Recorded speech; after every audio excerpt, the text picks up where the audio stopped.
Hey everybody, before we get into the Simpsons Index, we just want to tell you about our new podcast project, Pulp Fury Radio, available now wherever you get your podcasts. That's right, Pulp Fury Radio. It's our new fiction podcast series where we're pairing modern stories with old world radio aesthetics across a range of genres, including sci-fi, horror, mystery, and noir. Our latest episode is the claustrophobic and haunting story, The Terror in the Walls. Go subscribe now wherever you get your podcast or www.pulpfuryradio.com. All right, now on to the Simpsons Index. Woo! The Simpsons Index, an online spreadsheet that is also a podcast. This is the podcast. Coming to you out of SideQuest Studios, this is the Simpsons Index. And for all you Dart fans out there, this is our 180th episode. So if you know Straight after darts, 179. What about darts? I don't know darts. because that's when you get triple 20, and that's like the best score you can get in a round. 180 is not triple 20. No, because you get you get it in the triple 20 spot 3 times 60, 60, in a round of A darts. triple. Don't you remember that night that we were drunk and we were watching darts, and every time Did they it begin got with the word drunk? and it got 180. Wow. Oh, yeah. Yeah, that takes I'm your me host, back. Elliot J. O'Neill, and joining me here as always, except when he's not his BT Calloway. No, hi. And returning prize fighter, he hails from the hills of Katoomba, weighing in at Something. Hey. There's some things you don't talk about on a podcast. age and tax file number. Danny That's Rosewell. surprisingly alarming. 135 kilograms. Danny Rosewell. I'm Danny Rosewell. And thank you for joining us for the Simpsons Index. This is the podcast where we watch and review 3 episodes of The Simpsons at a time. But there is a twist. Each episode must come from a different decade. How we doing, fellows? Oh, like we did last summer? Sorry, I latched onto your word twist. Reasonably well. Reasonably. All things considered, quite. You know what? I'm actually having a bad day. Not to put it on the people of the audience. They don't need to know that. But It's their fault. yeah, I've had little sleep. I've been screamed at for like 6-hour work shift. And then I've injured my back. I'm in constant pain. I'm also way drunk and really cranky at The Simpsons. You had a bad day. You got screamed at. You pulled your back out. Then I made you watch Bad Simpsons. I fucking love this song. Well, let's get into it. We just watched an episode from the Disney era, or the 30s, or the Depression. Yes. This was season 30, episode 16, I Want You, She's So Heavy. No pun, just the straight direct Beatles reference. Yeah, my first note is number 1 dash I love the name. And that is the best part of this episode. First released in March of 2019, it was directed by Stephen Dean Moore, written by Jeff Westbrook. In this episode, Homer and Marge both injure themselves and they take different ways to their rehab, and the kids keep getting neglected by whoever that is put in charge of looking after them. Guys, what'd you think? It's joyless crap. It's garbage. Yeah, this was joyless garbage. This was joyless. This was joyless garbage. I tried taking notes for the first time in my life. And yeah, you're Danny shooting from the hip Rosewell usually. I think you should watch The Simpsons with your heart and then speak from your butt. Now, this one, I've taken about 35 notes, and by about halfway through, let's see, note 14 goes ugh. Note 15 is blah, blah, blah. Note 16 is ugh. Note 17 is also ugh. Ugh. There's I hate the Lisa. And then there's And then just like, searing egg. yeah, things which oh, that's where I was mashing the keyboard. Yep. JKL. Yeah. What am I doing here with Fatty and Spotty? There's a bit here that says, you can see me, it's always the babies. And I don't know what that means. No, It I is know always what that the means. babies. That is really the turning point of negativity for me on this one. Oh, man. All right, well, look, let's hook into the questionnaire and really get into why this episode is such joyless crap and why it's always the babies. BT, we'll start with you. For better or worse, what's a moment that stands out to you? Just as an example of what doesn't work here, there's a bit where the Simpson kids just end up at the Flanders place, and he's like, I'm going to make you hot cocoa, which is hot coconut water, because you need that potassium. And it's like, okay, what is Why this would you bit? call that hot cocoa? And I wrote it down as, so what is this Flanders bit for, assuming it would come at, no, That's it. Yeah, it's That's the gone. entire bit. And Gone. Yeah. like Elliot kind of alluded to, they get neglected every now and then, but it's not for any Why purpose. did they even go There's to the nothing, Flanders place? It's filler. It's all filler. And it's filler in an episode that also cut the intro short. So they were like, we can't cut any of this episode. It is all gold. It's nothing there, and it's pointless. And this is one that I didn't hate to begin with. I was just kind of numb throughout most of it, but I will talk about what point I started hating it later. Well, look, the point of the whole Flanders bit really annoys me because I thought that was dropping the seed so he can keep notice the kids being neglected and keep And maybe that's swooping a in. plot point, but it feels like every new idea is the plot point we're moving to, but it never is. It's not the point. It's not them going to a wedding expo is not the point. They're getting injured is not the point. Marge taking kite sailing lessons is kind of the point, and Homer being lazy with a hernia is kind of the point. Yep. Yeah, that's hence my plot synopsis. It's like, I guess that was the thing that ties most of the scenes together, but and as not if really. Completely proven by the very end, we get a fourth act break where it's all about, that's this New Zealand guy who's actually a spy. And it's like, is this the point now? I fucking hated this because King Lord. Wiggum goes to Marge, goes, didn't you wonder why he always wanted to be near your husband's work? That wasn't ever there. Wasn't mentioned once. Danny, what stands out to you for better or worse? Well, Beach called all the good bits. Sorry, man. I got in the thing. The startlingly, alarmingly badly written bits. What if I call out the part where Superintendent Chalmers makes Skinner mainline Blizz? What the fuck? Look, to be fair, Blizz is a hell of a ride, man. I am nips deep in Blizz. Right now, I'm just like off my face. No, that's heroin. Heroin's got such a bad rap. We changed the name to Blizz. Man, yeah. Heroin's the fucking, man, go listen to the Velvet Underground. Now it's all about Blizz and, what's a modern artist? Alex Leahy. Well done. Well, I don't know who it is. So it must be Bravo. modern. Yes. Bravo. If it fell under Old Man Calloway's radar. If it's not LSD and yes, then I don't know what we're And talking then about. Skinner bursts into the party and he says, and I quote, I both see and am God. Not in a stoned out sort of way at all, in a Skinner voice. I both see and am God. Mm-hmm. And then Chalmers is like, quiet you've got 12 more drugs to take in front of an audience. What the fuck is this joke trying to say? I have don't no idea. get the comedy in this. It's like, hey, they're in the writer's room, like, guys, you know when you go to a PTA meeting and they make the principal take drugs so everyone in the audience knows what it's like? Lol, he's on drugs, we're sober, it'll be just like college. But the one redeeming part of Chalmers appearing is we get his catchphrase. Fuck. Oh, he's Skinner's. He does the Skinner for no fucking reason. This is my big beef. He says Skinner. Hey, there we go. That's my thing I hate the most about HD is that he has to say that non-sequiturally in every episode. Every chance he gets, he's going to say, hey, Skinner, how are you doing about dinner? Are you feeling happy that I'm thinner? I've lost a bit of weight and I'm feeling quite... remember the time, Beej, it was like, it's good that that's over early because I have to go home and tell my pool boy to use his skimmer.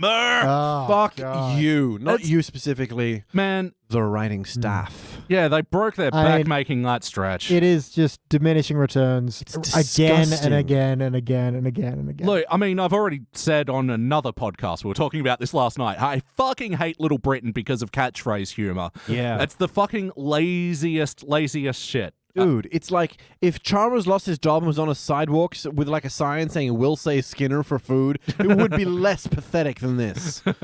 And what stands out to me, for better or worse... Oh, hit me up.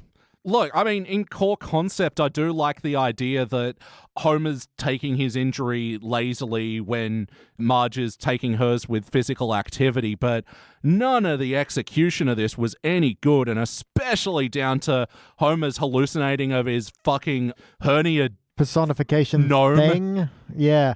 played by Wallace Shawn. Like, You if you have a bastard. hernia, aren't you supposed to avoid physical activity? Yes! I'm pretty Like, sure. isn't that the point? Yeah. Christ. I've known people with hernias. Elliot's child, Kevin, had a horrific hernia. It was really traumatizing to me. He meant uncle. Yeah, whatever. Yeah. All I know is the Weird Elliot's Al child song. uncle. All I know is the Weird Al song Why would you call your son uncle?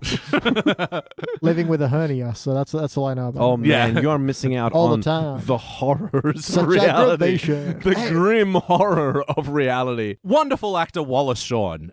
I am so excited by Wallace Shawn. I'm so sad that they rose his corpse from the grave in order to re-perform this show.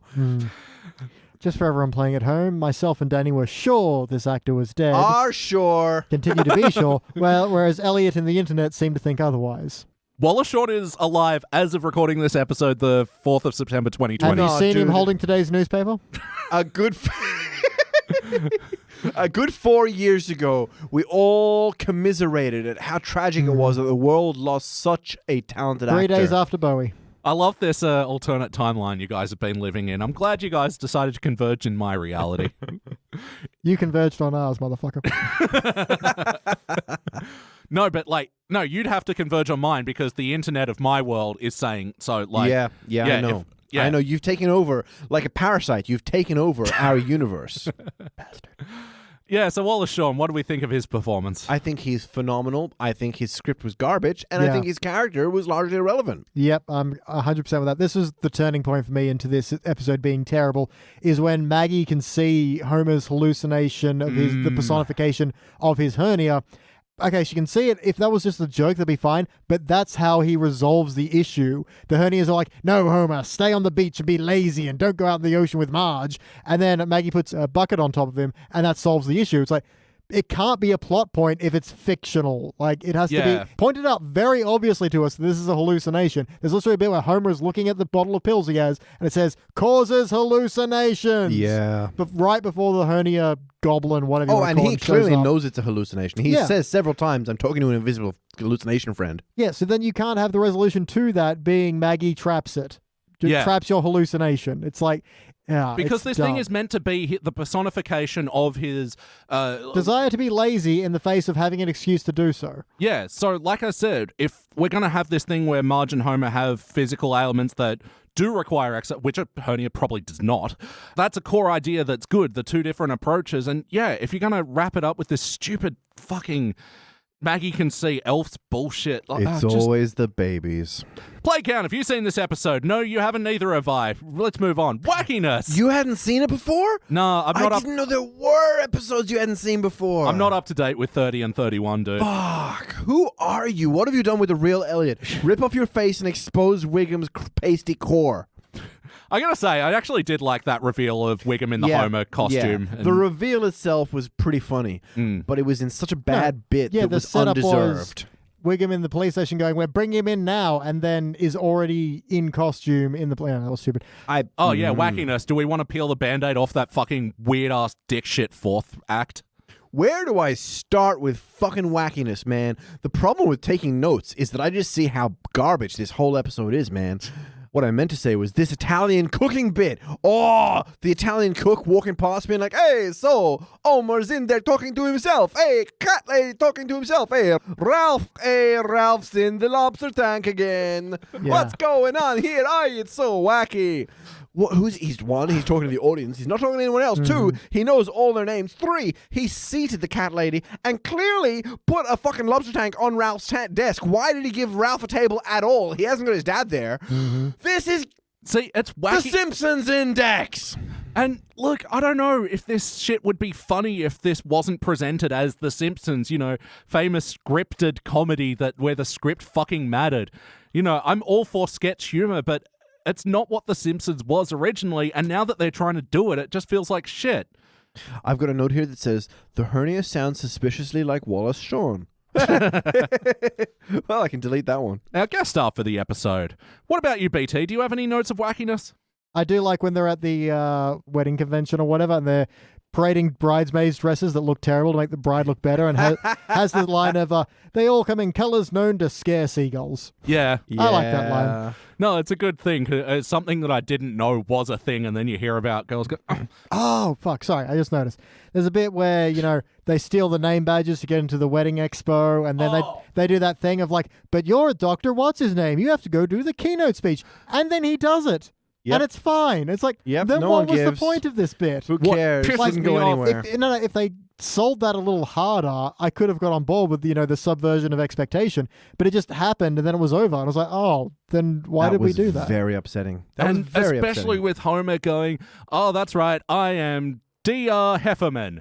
That means doctor. Dr. Dr. It's I the have a- Lieutenant Smash joke. Yep. Lieutenant LT Smash. Fuck you for doing this again so badly. I've got a quote here saying, imagine Dr. Heffernan asking me what a keynote speech is.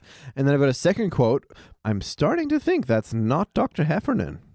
Get fucked. Or do something with that as a plot beat. Don't just write that shit off. You can't have a major issue happen.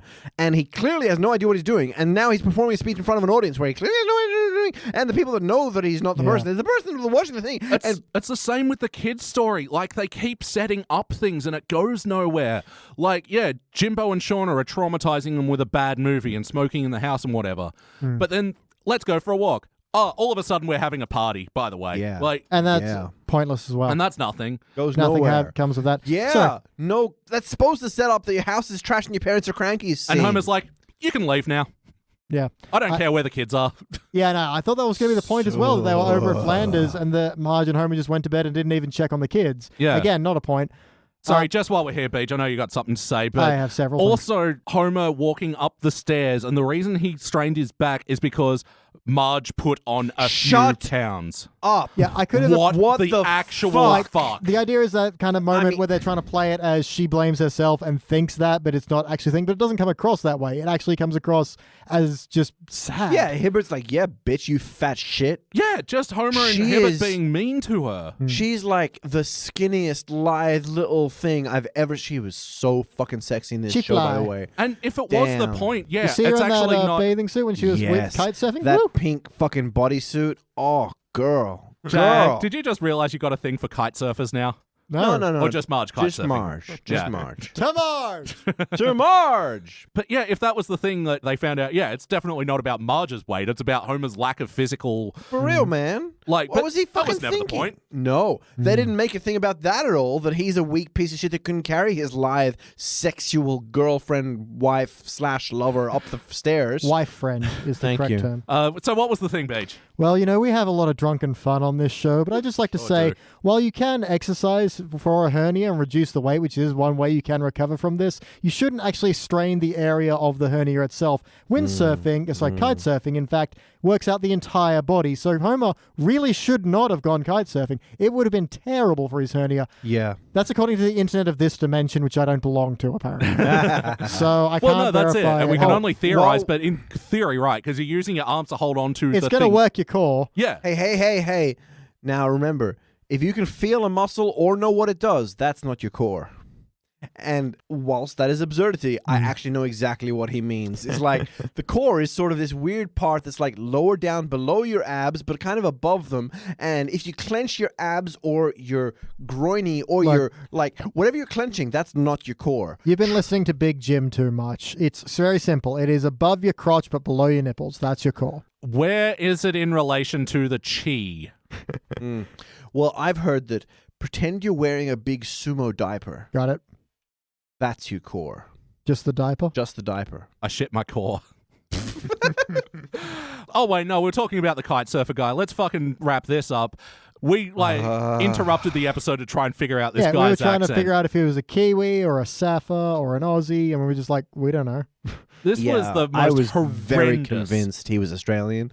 I also would have believed South African because as an Australian, I can't tell these accents apart. Let's attempt to do them right now. All right. Here's me being Australian. Fucking put fucking shrimp on the fucking barbie, you fucking cunts. Yeah, I couldn't understand you until you said cunt. Yep, Yeah. sorry. How about the heart of the episode? Where were the bumps?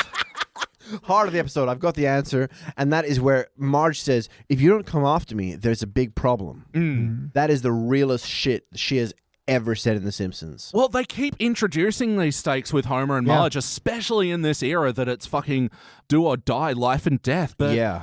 That's not your standard Homer and Marge being like, you know what, honey? I love you, but we've got to work in our shit. bitch. This is more like, if you don't come after me and try and win me back, clearly there's a problem in our relation. And it's so fucking real. Yeah, and even if we're taking this, okay, Homer's hallucinating, so obviously not in the best place to be making, long-term relationship goals fixingness. I couldn't think of the right word. Well, no, and it's kind of shitty on Marge's part as well, Yeah, because to expect a lot out of this guy that's going through She's drugs like, and withdrawals, hey, and she's part of your clearly intestine suffering is hanging out of your internal lining. Yeah. Come windsurfing with me. yeah. She sprained an ankle, or even if she's broken an ankle, that's still like not having her guts hanging That's kind out of her body. They should have the same injury and just broach it from different ways, and then Yeah. meet in the Yes, middle in the exactly. end. 'Cause to have there's an inequality there that's very because important. Hibbert literally just goes, "Oh, Marge will be fine in about 36 hours." Homer, however, might need surgery at some point. And it's like these are very different injuries. Why Yeah. are we then shaming Homer for taking it easy when he really probably should? He should Yeah. probably try and lose some weight as well. But hey, yeah, And it's, but it's also on Marge for or it's on the story for not making Marge go, Homer, I'm a little bit worried, giving For those steps. She real. goes straight to fucking fuck you for not getting off Like- the couch. you ultimatum. fucker. That's the word. Ultimatum. prescription drugs becoming addictive and causing problems with your life Yeah. is a massive issue in society. Yeah. It's a huge problem. Like, that's real world drama. Yeah, And was he on opioids? Because it's not clear what he's taking the pills for. It's not clear, but They're pills that will cause him the symptoms as he's reading them out. yeah, as he reads the classic Convenient Homer. comedy drugs. Yeah. Look, Mood swings. Mood swings. Mood swings. Did it feel like an episode of The Simpsons? If you painted a man yellow and had him run at a wet white wall of paint, it would be the impression of Simpsons. That would be more accurate than this episode. That's powerful, man. If I loaded about 4 different episodes of The Simpsons into a shotgun, point blank at my own Set face. it in whore. You set it to whore. The makeup that I would receive would approximately be similar in nature to The Simpsons, but different, legally distinct. Well, yeah, I've got every problem with the integrity across the board on this episode. Yeah. And maybe it's not like exactly the characters acting like themselves. It's more they're just shittily motivated. Well, just okay, even then, Lisa's solution to this is to, they have this bit where the camera's just focused on her, and it's all like, oh, I didn't know who to turn to, and you're the most stable couple I know. And it's Shauna, and Jimbo's like, how about Ned, your neighbor, who has had 2 successful marriages? Person that you set up in the episode. Yeah. Apu, like Or with his... any of the married adults you know, other than Shauna. She has so many relationships with mature adult people. Well, I was like in that moment, okay, fine, it's goofy, Yeah. but what are you going to do Yeah, if by they'd- bringing these people back? If they I've got actually had a nothing. solution, then I'd be okay with it. Yeah. I have a note Absolutely here. nothing. I have a note here that says, I hate the Lisa bit with the old, no revealing who she's talking to for the big surprise thing. That a How did you direct spell quote, or- That's a direct quote. Yeah. We both went for pretty good bets, Yeah. I gotta say. All right, we've all been looking forward to this. What would you change, BT? Okay, do what we were saying. Have them have virtually the same injury, approaching it from different directions, then have maybe Lisa go and ask Shauna and Jimbo, and they have a moment of Jimbo's all, Shauna likes shopping and I like peeing on things. We find a middle ground. Sure. And then Nice. they're like, from the stupidest advice they could get is related to these people because it's simple. And they've been together for so long and their lives are so complex together that it's Yeah. hard to find that simple ground of, you know what, we just approach things differently. And Yeah. that's fine. And Yeah, there's some mutual yeah. respect. You They could- all drink lemonade. The end. Yes. You could even have her like going to the adult relationships, and they've all been in their marriages for so long they don't know how to Yeah. like fix things anymore. Because you get a kind of tunnel vision in these kind of Yeah. things, and you Yeah. don't You notice go the to, like, simple things. Ned and whoever he's with now. Oh, he's not with anyone now, is he? Ghosts. Like, let's scrub the Ned thing. You go to Reverend Flanders and Mrs. Reverend Flanders, and they're like spitting images of each other. And you go to like Milhouse and Mrs. Milhouse, and they're basically sisters, both of them. What are you trying to say?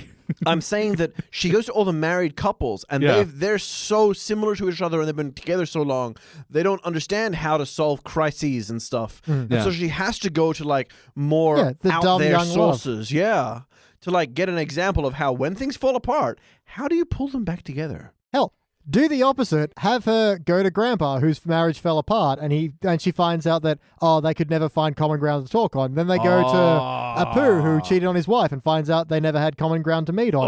and then goes to, someone else who is also the Van Houtens. Selma. This Selma guy. or the Van Houtens who have also fallen apart. And they're like, the thing is, you have to meet each other halfway. Any of the Amazing. people that they have already put into the episode. And there's something to be said about why does this work, and it's because they find something about each other. They appreciate they're different people who have different approaches to life. Yes. Yeah, we kind of said it before with the whole fucking leveling out their diseases and stuff so it looks more fair. But also, I am kind of interested in the kids getting neglected constantly and In amongst all this bickering, yeah. yeah, and having them have to look after themselves. And I think a resolution in the end would be like, hey, dickheads, the common ground is us. Yeah, okay, Yes. Look, it's not always the Yes. best reason to stay No, that's together great. just for the kids, but Because Marge is finding rehabilitation and going out kite surfing, and Homer's finding rehabilitation on By sitting not on his going out, ass yeah. and Yeah. not doing anything. Both are effectively neglecting their kids, and there's their common ground. That's Yeah. good, man. The Like, collection of their DNA turned into small humans. it doesn't mean you don't love each other anymore. You're only doing it for the kids. But it is a common interest. They both have love for the same thing, which isn't necessarily watching shitty movies. It's loving these kids. yeah, That's fine. totally. I'll take it. All right, we're here. BT, do you have any other notes? Shauna sucks. I dislike that the episode starts with, whatever, I'm Shauna. Oh, yeah, that was upsetting. Yeah. For me, that was a cold open with a completely new character. Like when they introduced, what's his name in the Poochie episode? I do kind of like Jimbo's lines of, hey, you kids want to watch pythons eating things? Can't we watch something with kittens? Oh, there are kittens. So, oh, yeah. Well, and But I again, like I it. actually didn't mind the Beta Face movie, how just there was a ghost in the world that would Just shoot. throwing mixing beaters. I actually like the reprise on that as well. So Yeah. it's all over beaters. Smack. So I liked all that, but yeah, it feels so hollow when it doesn't mean anything. Yep. There's a dumb little bit where Marge is like, oh, a wedding expo. It'll be the most romantic thing we've ever gone to. It's like, that should be the most romantic thing we've ever snuck into, you idiots. Oh, and It's a very sorry, that simple line. was actually something else Yeah. that I wanted to change. Set up something in the wedding expo about couples that comes back later because this is a story about couples. Yes. So much opportunity there. So many stalls they went past that ended up with nothing. I like Homer's line of reading the pills. He's like, do not mix with alcohol. Okay, I'll drink it separately. Yeah. Okay. So just to the idea of meeting on common ground. At the end of this episode, Marge just drains a long neck of Duff beer Yeah. for no reason. Yeah. Like she just does. And it's like, what? And she smashes that. Yeah. She's just like, bam, Like chug, son. chug, chug. Easy how to justify it. Thanks for trying the thing that I like, Homer. I'm going to try the thing you like. Yeah, exactly. And they Yeah. just don't. I'm not a writer. Yep. And then my last note is all caps, and it's still going. And now there's a spy. What the fuck? What the fuck? Mission Simpossible, though. Ah, it should be Simpsons Impossible. God. Shag, what are your other notes? Dude, I have so many fucking notes for a change. Wow. Do you? Yeah, you Wow. want me to go I'm through looking them? for yes. Now please. it's time, and now it's time for his final notes. All Shag's the other final notes. We have a new character in Cold Open. It seems like you guys already knew who Shauna Shauna. was. Yeah, she got introduced in around season 18 or 20-ish. Yeah, her catchphrase is "I'm Shauna." Yeah, and whatever. I didn't quite like that as a cold open. So it's not the mid '90s anymore. Exactly. There was an early breaking into by Jimbo, Corky, who apparently is bald on top. I'm not sure if that's Yeah, established it's canon. or it's canon. Yeah, that's actually been canon for a little longer than Shauna has, I reckon. Wow. Not as long as his real name being Corky. In the intro, they did like a Final Jeopardy part where they had to guess what's something that a couch would say. You haven't replaced me since 1989. Yeah. It's weird because I was kind of enjoying it, but at the same time, I really wasn't. But then they never go to the couch. Yeah. When are they going to get to the couch? Yeah, real upsetting. Oh, the AI microphone. We didn't talk about the AI microphone, which I didn't enjoy at all. No. It felt like they were trying to do a Mr. Black bit, Yeah, but yeah, this having is the dumb funny bit to of say. having this microphone censor Homer's speech. So instead of hearing something wacky, we hear boring. Cool, thanks. I wanted to Yeah. hear boring. That sounds like fun. That hairy-legged That's ashtray. it. When she Homer said. fired the makeup gun at Marge, it wasn't set to boring. Yeah. Yeah. Sorry, you were saying, but Shag. No, you're on it. The boudoir. How do you spell boudoir? Oh, that's probably not a quote. That's me questioning. TB or not TB? That's the question. That was on the sign outside the hospital. Yeah. I thought that was pretty funny. Like tuberculosis. Oh, humor. right. Tuberculosis. Yeah. Then there was, of course, if I hadn't put on a few pounds, which made me so fucking furious. It's that so bad. how dare the writers even drop that in her like self-guilt thing. It disgusts me. That disgusts me. Well, also, it's not set up either. It's just all of a Yes. sudden, oh, Marge, you're fat. Fuck you. And it wasn't like Homer was secretly feeding her Caltine bars or... Yeah, I remember that from a thing. Sorry, we watched Mean Girls last week. Okay. They secretly feed her Caltine bars, makes her fat. Okay. It's a fat. That's about it. Shana. Next, you try and drive the old car forward an extra bit, and Grandpa accidentally dials OnStar, which isn't a thing in Australia, so it didn't mean too much. And she's like, "What's your emergency?" And Grandpa's like, "Every comedian I thought was funny is dead." And that's not quite an emergency, such as a sad realization of the inevitability of mortality.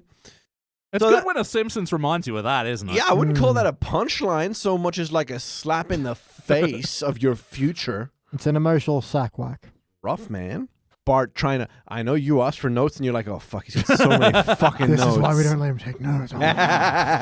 Bart puts the beer right in front of Homer's feet, and he's like, I'm going to help you get better. Come on, you want this, don't you? Yeah, baby. Strain that fucking hernia. I want to see your intestines pop. Yeah. I don't think the dance needed to be there. It seemed like weird and pointless. Then Marge was all like, I need you to be more mature and look after your father and me. Nothing came of that. That was weird. Like, that was another one of those, like, weirdly trying to get that heavy-handed heart moment there. Didn't land at all. And then he puts the straw in and points it the other way and walks off anyway. So, like, Marge has no power over him. What the fuck is this scene even here for? Because it's not like Homer reaches for the beer. It's not like Marge passes him the beer. It goes nowhere. It goes nowhere. Yep. Yeah, The Simpsons. Just eating up time until you die. Oh, my God. So there's a part where Lisa says, so Mom's kite surfing while Dad's eating 3 desserts. And I'm like, no shit, we just saw those things happen exactly as you said. What the fuck are you saying that for? Like, who gives a shit? Why are you telling us what we just saw happen? I've already seen it happen. I know it's happening. There was a sign that we should play Tony Hawk more. Yeah. Oh, that's right. Yeah, Milhouse got stripped over and then he starts sliding around the half pipes. Again, it's just like they think that the wacky animation is enough. It isn't. Yeah. I'm going to grab 2 more while I go, okay? Yeah. One, there was a delightful close-up on Wiggum's butt eating a bicycle. Nom, nom, nom, nom, nom. Yeah. And Homer staring at Wiggum's butt being like, I never want to be that fat. That seems strange to me. Yeah. Like, strange lack of self-awareness. Also, like, really fat-shaming Wiggum. And you can set this sort of shit up, and, like, that's a fine turning point, but again... Wiggum had already appeared, like, 3 times in the episode. Those are chances for setup. And apparently now he's been bumped down to parking officer cop. What the fuck is that? What's with this uniform? Why is he no longer police chief? Why is he riding a bicycle? Why is he even at parking You could tickets? even make that a line. It's like, but we prefer a day at the beach. Perfect. And then you don't have another fucking Wiggum Lou corner. I don't even want to mention it. It sucked. Yeah. Homer goes to borrow a windsurfer, and he's like, the Widowmaker? The Widowmaker? And he says, can you say that without the accent? Oh, the Widowmaker. No, say it with the accent again. American is still an accent. Yeah. Oh, accents are funny, aren't they? Let's have fucking someone do a bad version of that. And this is season 30. This is I know. after the year after they made their shithouse comment on the problem with Apu. And they haven't fucking learned their lesson. Stop making fun of people with accents. You are pissing people off. Okay. Not only that, they're making bad jokes. I quite like the pants drop where he pulled the rope and his pants dropped. Yeah. It was fucking stupid, but it reminded me of like Abe Simpson being like, how long was that? You can't go 5 seconds without embarrassing yourself, can you? I agree, but then, cuts to Nigel and he goes, no, the other rope. And then cuts back to Homer. Pants magically back up. Fuck you. Run with the joke. Yeah. And only a few notes because, Damn, I'm on it today. Yeah, yes, son. we had a reference to Dank in this one. Woo. I don't remember. They had like Dank as an acronym. I Yeah, don't drug remember. awareness. yeah. Something. Night of knowledge. Oh, so I guess drug awareness is meant to be leading to Homer's drug problem, theoretically, You're but giving it too much credit. way too much credit. If they had been like opioids can be addictive, As it would have Homer been and fine. Marge were leaving and they stopped paying attention. But no, they were too busy getting Skinner high. Yeah, but then Skinner's high becomes he gets addicted and he's all like withdrawally, and Homer and Marge too busy making out to notice. No, this is what should have happened. Okay. And what also should have happened is I wanted Cirrhosis Leprechaun to start playing more of a part in the episode, and him and Wallace Hernia were like hanging out and like trying to lead to Homer's self-destruction. Ooh, Okay. jeez. Okay. Yeah. We're And going then, high like, concept here, but Homer's anxiety and self-doubt come out and start a big imaginary battle with him. don't forget his childhood trauma and abandonment issues. 2 of our wind farms are out. I'll have to go tell the hospital they won't get power tonight. Again, it's the cement blocks jokes. Yeah.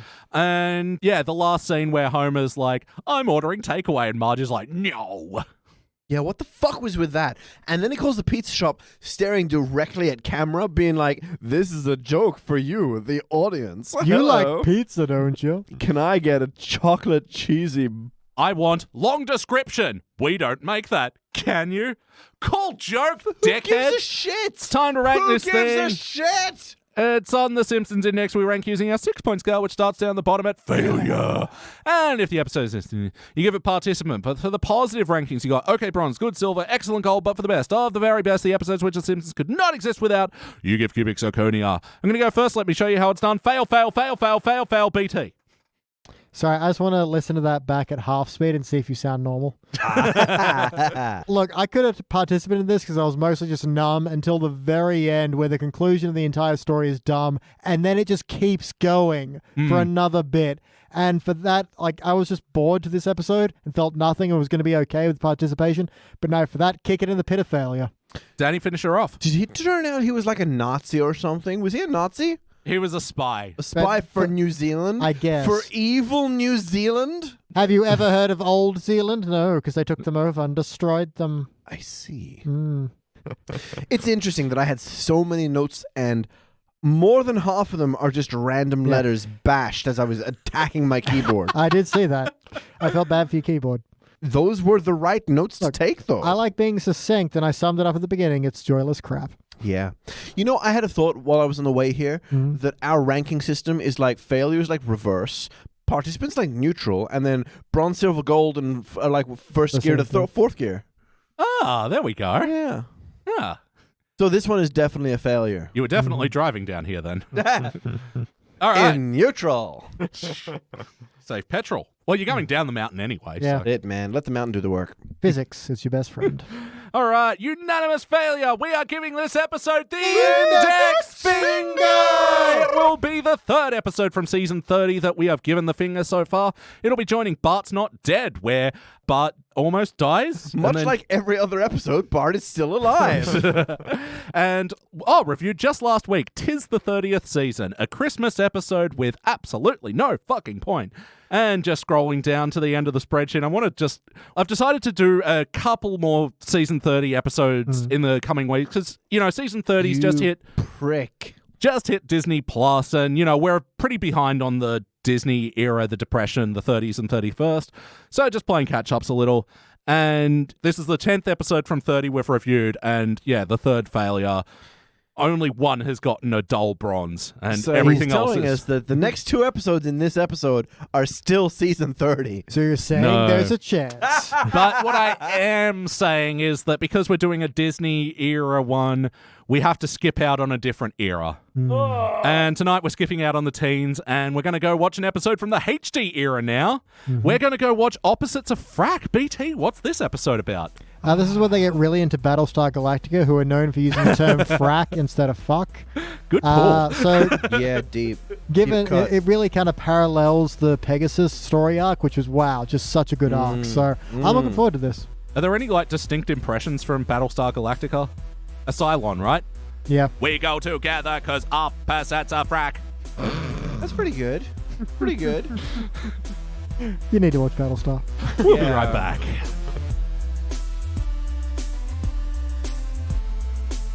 And we're back, and we just watched an episode from the HD era. This was Season 26, Episode 5, Opposites of Frack. First released in November of 2014, it was directed by Matthew Nastak, written by Valentina Elgaza. In this episode, Homer gets hired as Mr. Burns' fracking representative, and the Simpsons' water is on fire. It is on. I mean, I gotta put more pauses in between. This If I water's on need fire. to put more pauses in. And also, Mr. Burns strikes up in a relationship with a liberal, left-wing, hippy-dippy woman. What who's happened freaky. in 30 Rock? He's just what? I know, right? My exact fucking thought. Jack Donaghy and Cece. It is that exact story. What'd you guys think, though? I had a pretty good time, then I had a less good time. Yes, I enjoyed it until I didn't enjoy it, and after that I didn't enjoy it as much. I had a fucking awful time, and then I had a, hey, not bad time, and then I... Wow. It was a roller coaster ride Rollicking. of up and then a little bit down and then a little bit more down. And then where do we maybe leveled off? I don't know. But genuinely, I loved the middle of this episode. Well, loved. The chewy middle. It was surprisingly good for a HD era episode. Look, I don't know if I love the middle, but I would see the middle again just to see where things go. Maybe Yeah. on a day date? Yeah, I mean, maybe double up. Just sure. Social interaction a little bit different. See how it pairs with another episode? And Yeah, I mean, just get to know everyone and then get to know the middle a little bit better. maybe meet the episode's I'd like to parents. see the middle naked. I'll say that much. You guys. Danny, what stands out to you from this episode, for better or worse? Dude, I'm just glancing over my notes, and I don't know what half of them mean. Welcome to the fun world of note-taking. Yes. At least yours are typed and not like hieroglyphics that I scratch into this page. Yeah, for real. Well, I'm going to pick two. Just maybe you can help me. A lot happened this episode. Oh, you know what? I'll pick three then. Good point, Peach. Okay, so I've got one note that says he was eating a donut made out of donuts. I loved Mega Donut. I missed that somehow. That's how much happened. Oh, to me. because above the donuts it said take one, so he molded all the donuts into giant donut. And nice. then he was still eating it when Mr. Burns was talking to him in the next scene. It's good. I love Mega Donut. There you go. I've got another note that says black mold eats someone. Yeah, at the very That was beginning, cool. Patty and Selma are having their house sprayed for black mold, and the mold just kind of reaches out and grabs a guy and pulls it into like hammer space. How about you, BT? Have you got three notes that stand out to you for better or worse? I'm sorry, guys. Sure. In the background, there's like the Springfield state flag, which just says not just another state, like that. Mr. Burns and Maxine describe their sex as spank snapping and spank shredding. Sorry, spat snapping and spank shredding. I gotta say, when they were first arguing, Chag was all like, "Oh, they better not kiss." Yeah. Yeah. And then they They got totally fucking... kiss. Yeah, they got freaky bitch. Whoop. They were macking out so hard that they went into dream dancing space. My final good note is when Mr. Burns is getting dressed again, he's like, okay, Derringer, sword cane, Derringer cane, sword Derringer. Yeah. Even though, like you said at the top, this felt like a retread of the 30 Rock story in season 2. The difference is they're not in love. They're just having freaky old people sex. Yeah. And it's not about the emotional connection, even they kind of drive that at the end, but whatever. Which sucked. It was funnier when it was just, they were just opposed Horny but attracted to each other because of that opposition. And, Yeah. I mean, did you see the size of his sword cane? Woo-hoo. Right. And it saw Derringer. When those two were alone in a room, he was nothing but a raging erection. Didn't need any of those giant shots of green goop like he got for that Julia Louis-Dreyfus character. He fucked Elaine Bennis. Yeah, you were there. Hunker Burns in love. Homer's his wingman, and then Snake is her former partner, and then That they was end up... Elaine Bennis? Yeah. Man. That was... you only get one shot at Elaine I Bennis. swear he's playing the greatest hits of Danny Rosewell on the index. But, speaking of Burns shacking up with guest stars, did you guys happen to catch who was the guest star of this episode? Elaine Bennis. Nope. Julia Louise Bennis. Playing Maxine Lombard was Jane Fonda. Yeah. Wow, the Jane Fonda. You only get one shot with the Jane Fonda. And the other guest star, because it's not worth really mentioning, was Robert Siegel. Oh, from NPR News. Yeah, he had a brief spot outside Burns's mansion, and it was shit. I'm sorry, All Things Considered is a good show. Is it? I don't know, but I remember listening to my dad listening to the radio on NPR and thinking, this is pretty good. This is why that voice is ingrained in you. It is part of your heritage. It is a part of you all. It's a lot of fun to say. You want us to do an NPR podcast next, or hook up with them? I've been trying to push that for the entire podcast. We need to review a less boisterous show then. I figure I could do that entirely in NPR. It would just get really boring. Or everybody but me. But what stands out to me for better or What worse? does stand out to you for better or worse? I thought this was actually a good take on a Homer and Marge difficult story. Yeah. Where he gets swept up in the money and being good at a new job, and she's like, Actually being no, good at something. yeah, and she's like, no, our water is on fire. Yeah. He's good at schmoozing with people. Yeah. People like him. And He's there's social. a good kind of social bit where they're like, yeah, we're going to frack in your back neighborhood, and it's going to be terrible for the environment.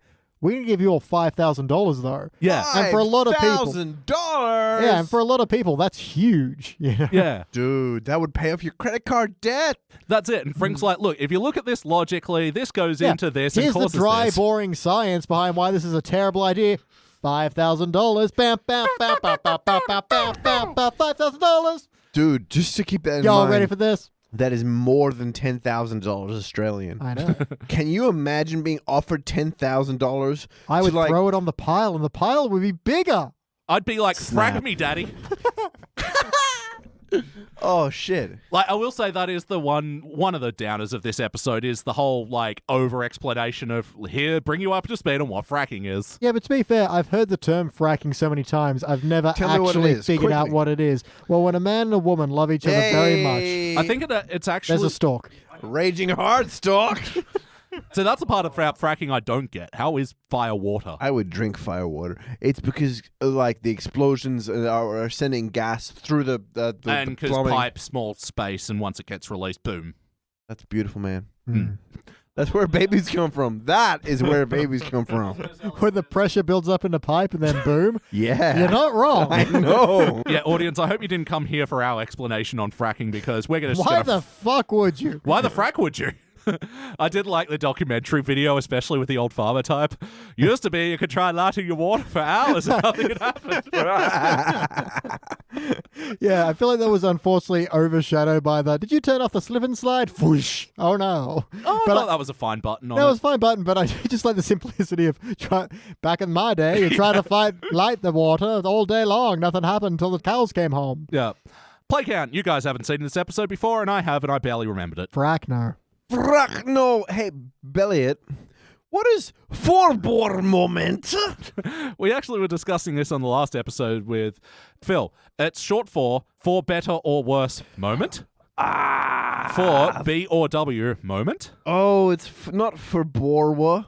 Of Yeah. course, I should have. Or isn't a word. That makes so much sense in retrospect. How was the wackiness in this episode? My gosh, Elliot, so much whack. Homer's pupils shatter, and a little man inside his face just sweeps the pupils up. Fucking weird. I had a note here. Pupil janitor guy. I'm going to cross that out now. There we go. There was a crowd scene, and there was just a guy dressed as a cactus. Yes, the I mean, cactus guy. I'm for it, but I'm Wait, wasn't confused. that when he was spruiking at Channel Ocho with the Bumblebee Man and stuff? Maybe. Was I paying attention? I don't know. Yeah, well, I like this scene with Homer, like, with his foot up on the various things. Yeah, I know. Yes. So And like even- how homespun he was, just foot up, talking. Gotta I'm have the no foot up. big city slicker, but I feel this fracking is... This may be the first Cletus meth joke that I liked. Yeah, Homer was, like, spruiking to the various town people, Yeah. saying what they can bring to all the increased work is, like, reliable source of methamphetamines. Yeah. Yeah. I liked it.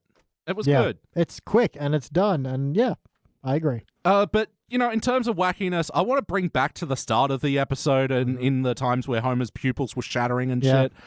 And just all the shit with Patty and Selma smoking. This is where I fucking hated the episode. There was some good bits to mine out of that when they switched to e-cigarettes and they're like not satisfied. Like, my hair smells like hair. Yeah. Mm. It is true. There is a certain something that the e-cigs miss that the... Yeah. Or when they like go, we'll Come swear, on, we'll man. stop smoking. They stub their cigarettes out. The camera pans down, pans back up. They're already smoking again. Yeah, that wasn't bad. I don't know. I guess the fucking million smoke detectors kind of bugged me. A little Yeah, bit. that bugged me a little.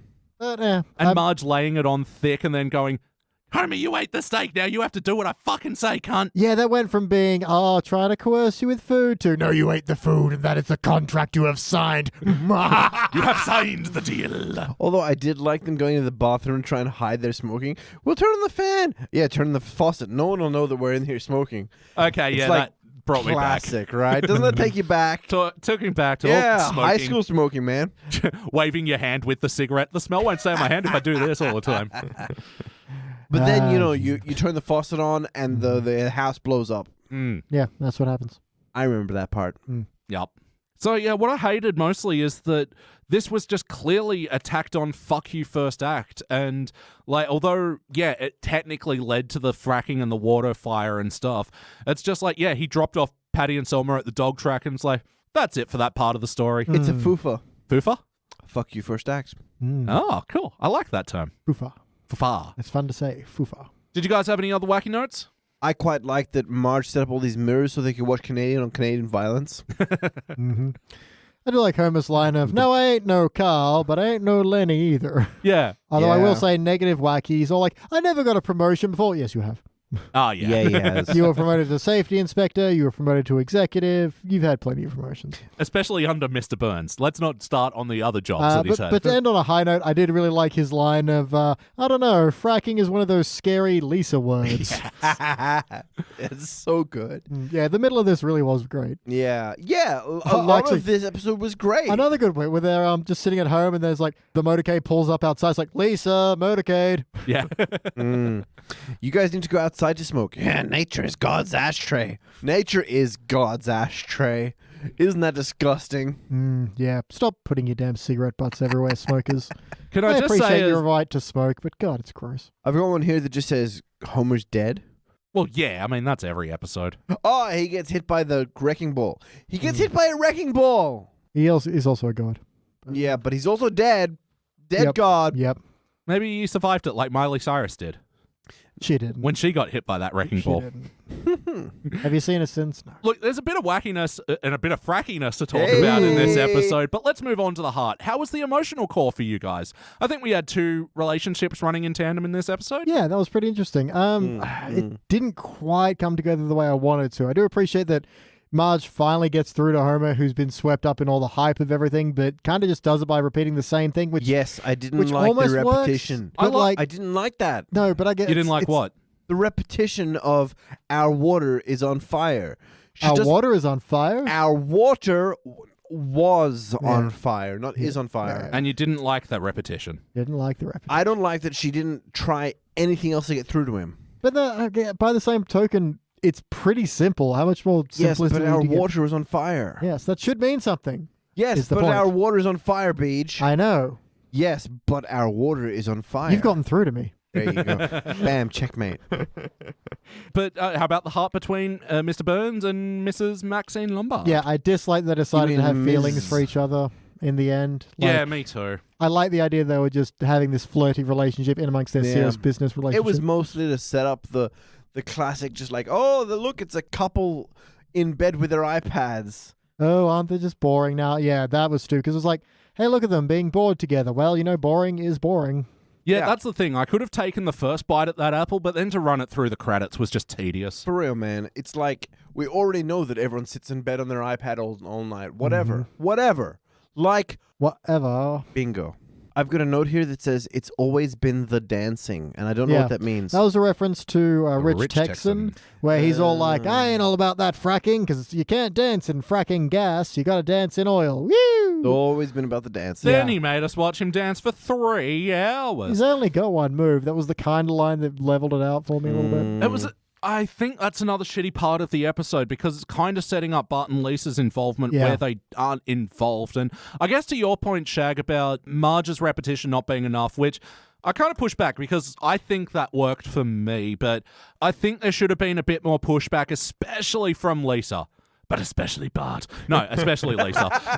Because, yeah, this is clearly something she cares about. She's watched all those sad movies on Weberflix. No, I do like Marge is like the one holdout. She doesn't sign the documentation. And maybe have a bit more of a speech at the end instead of just saying our water was on fire, slowly going, the house we built together where our family grows, that place is no longer safe. Yeah. That you should know. have been, yeah, Water is on Fire should have been the headline for that speech and then Yeah. like the final line of the speech. Yeah. So I'm for that. Yeah. To the point I think Danny was trying to make by... Yeah. I would have liked Lisa to be involved in Marge's decision not to sign. I like that she got there independently. Yeah, fair enough, but He they doesn't have didn't to be make a convinced. point of it. Doesn't have to be convinced by her daughter like always. Well, yeah, Mr. Burns and Jane Fonda are clearly in the right wing and left wing of this issue, respectively. And I think that's the key with Marge here is that she's non-partisan. She doesn't have an issue with the political nature of Yeah. fracking. It's just She's our the... water was on fire. Yeah, there's the left and the right arguing, and in the fuselage in the middle is all the people who are just hanging in the balance. Exactly. There's a lot to be said there, and by not taking a political side either, that would be very interesting. It's like, this isn't a political issue, this is people's homes and their safety. And I guess they could have brought that up a bit more at like the town hall meeting as well, with like, because this hasn't affected all the townspeople, I guess, at this point. But yeah. Yeah. And yeah, maybe we should have had a bit more. But I mean, I think we're getting into what would we change about this episode. But ultimately, did this feel like an episode of The Simpsons? Are the characters behaving like themselves? Is this the show we know and love? I mean, yeah, for the most part. I do like Homer gets a new job, and B, swept up in this new thing that he previously knew nothing about. But I like that he enjoys it because he's good at it. Yeah. And even his line of, it's time for me to man up and confess that it's all my wife's fault. Yes. That was a good bit. Very good line. And yeah, Lisa's opposed, but it's not beating you over the head with that. And yeah, for something that I kind of wish had pushed that middle of the road a bit more, where the politicians are bickering, and in the end, it's just the people that are in the middle losing out either way. Yeah. But yeah, I like that Marge is just standing firm here. You don't have a long speech, and that's why I kind of want a long speech at the end, where the water on being on fire should have been enough to begin with, but then she makes the longer declaration later to kind of sum it all up. Kind of the Kyle opposite. speech. Kyle? Yeah. Oh, yeah. I've learned something today. Yeah. Well, especially because, you can bring back Frank and saying, he didn't give you $5,000, but he gave you the truth and sort of thing. And sometimes the truth has a lot of math, and I know math sucks. It's and terrible. It's awful, but sometimes it helps. Look, no one wants it, but we need it. Yeah, it's the hero we need, not the one we deserve. Math is everywhere, in our schools, in our musical instruments. Yeah, flying through the air, tearing through your body at a microscopic level. Math. Fuck. Do math, kids. Not even once. But I think everyone was mostly on point. Like, even the parts that I hated in this episode, I mean, Patty and Selma are smokers. The only part that's kind of not in an integrity is they once again forgot that Selma has a child. Oh, yeah. Selma has a child. You mean the lizard? No, she adopted a Chinese baby. Well, I knew Neither of it, clearly I so- knew about the job. Look, clearly the black mold already took them both. Oh, fucking hell. Oh. I mean, they're not at home and they're not with them. Yeah. They're with the black mold now. Anyway, would you watch this episode again? Yeah. I would. Yeah. It's Like- like it's a bad episode, but it's wacky and it's so all over the place that I feel like I'd get more out of it. Because there's just so much bizarre shit stuffed into this weird-ass Yeah. fucking pizza pocket of an Again, a episode. lot happens in this episode. Yeah, honestly, this is a good laundry candidate, good hangover playlist. And, we like to think about other playlists when we say, we'll watch this episode again. So here we go. tell me, boys, what's another episode you'd pair with this one? Mr. Burns going to the bone zone. Oh, Burnsy. Oh. Getting his frack on, if you know what I mean. Yeah, boy. Getting some rug burns. What other shows would you pair this with? A little bit broken now. Yeah. Okay, Mr. Burns doing various things to mine natural resources. So, Yes. like, who Oh, shot yeah. Mr. Burns Part 1, where he's got the oil Yeah. rig that's on a slant. And the slurry episode, the Yeah. Lisa Yeah. slurry. I want to, we talk about the Homer Jobs playlist, but specifically the Homer Jobs within the power plant, like the one where he becomes the CEO by usurping Canary and Burns, and yes. yeah, some of the more power plant, like where he becomes Burns' assistant when he gets hair. I reckon this has got a good, like, Selma and Thelma bounce as well. Like, we could... I'm so glad I learned neither of your names. Sorry, dude. Sorry. No, you're right on track there. No, I think that's exactly like where we're at. Like, I could totally pair this with, this is our holiday on the Bahamas. Yep. Here's us trying to clean our toes in the bathtub of the hotel. Who can forget that classic episode? Classic, right? And here's us dropping off the roll of film to be developed. Yeah. Yeah, that's some good playlists. But BT, what would you like to change about this episode? Make all of it more like the middle. Yeah. I can't believe I'm saying the middle is the best part. That never happens. That's But yeah. a right? loss of an I know, it's weird. episode. But look, scrub out some of that fuck you opening. Like, it can just be Patty and Selma coming over and they're trying to smoke, and Marge makes a big deal about not smoking in front of the kids. That's Dude, enough. Fuck Yeah, the rest you know- of the episode. Let's just sit there. No. No, actually, because Never you know mind. what? The ending as well. I wish it wasn't such a big ending Yeah, either. exactly. It's because ultimately it just comes down to Homer understanding, and then him, flamethrowing the oil derrick, the fracking derrick. I don't know what they're called. A little too much as well, and Like, I guess you got to have some sort of environmental disaster to, like, fully demonstrate the dangers of this. Or even just kind of undermine. Like Homer gets on board and then Mr. Burns is like, oh, okay, I'll only do 50%. Only some of you will die. It's like, well, that's shit. But also, okay.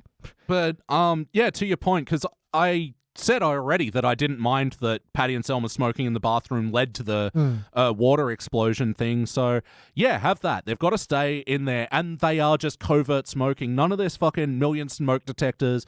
Homer's trying to fucking get them out sort of thing. He's just adhering to this rule on a somewhat realistic level. And then you can have some classic trying to do covert smoking. Yeah, I reckon you could, like, stretch that out a lot longer than it went. Yeah, because it's a really montage. fun, relatable thing. Like, Yeah. all the covert smoke, like, hire us as writers. We had to do You're gonna years get of covert so smoking. much fucking demographic. You're going to get the demographic of all the teens trying to hide smoking from their parents, but you're also going to get all the demographic of the parents that are like, man, you teens are so fucking obvious with your smoking. But then they try to hide their like marijuana smoking from the teens. They don't want them to know about it. See, that's it. I actually think you don't need more to this episode. I think you could just sit on this whole, like, everyone hiding from each other and like, oh, you're so obvious to me. And they're like, yo, you're so obvious to me.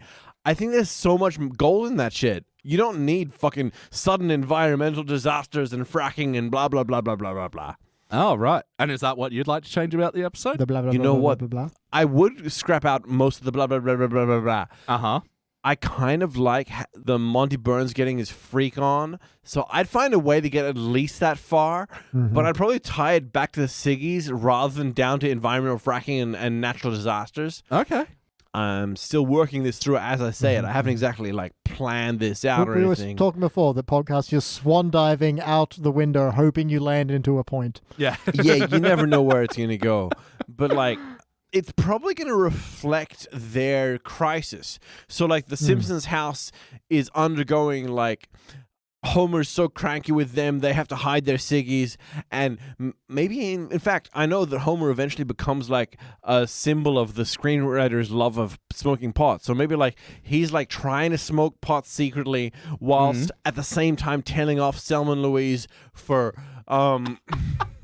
for smoking ciggies in the house, and they're trying to like hide it in the bathroom or like out the back or whatever, and he's also trying to hide at the same place, and they don't quite like click that they're both doing the same thing. How about you move to like the macro then of Mr. Burns trying to hide fracking, but is all like just getting caught out. Yes. And at the same time, you've got to have like the lefties obviously seeing what he's doing, but at the same time trying to hide something on their end as well. You know?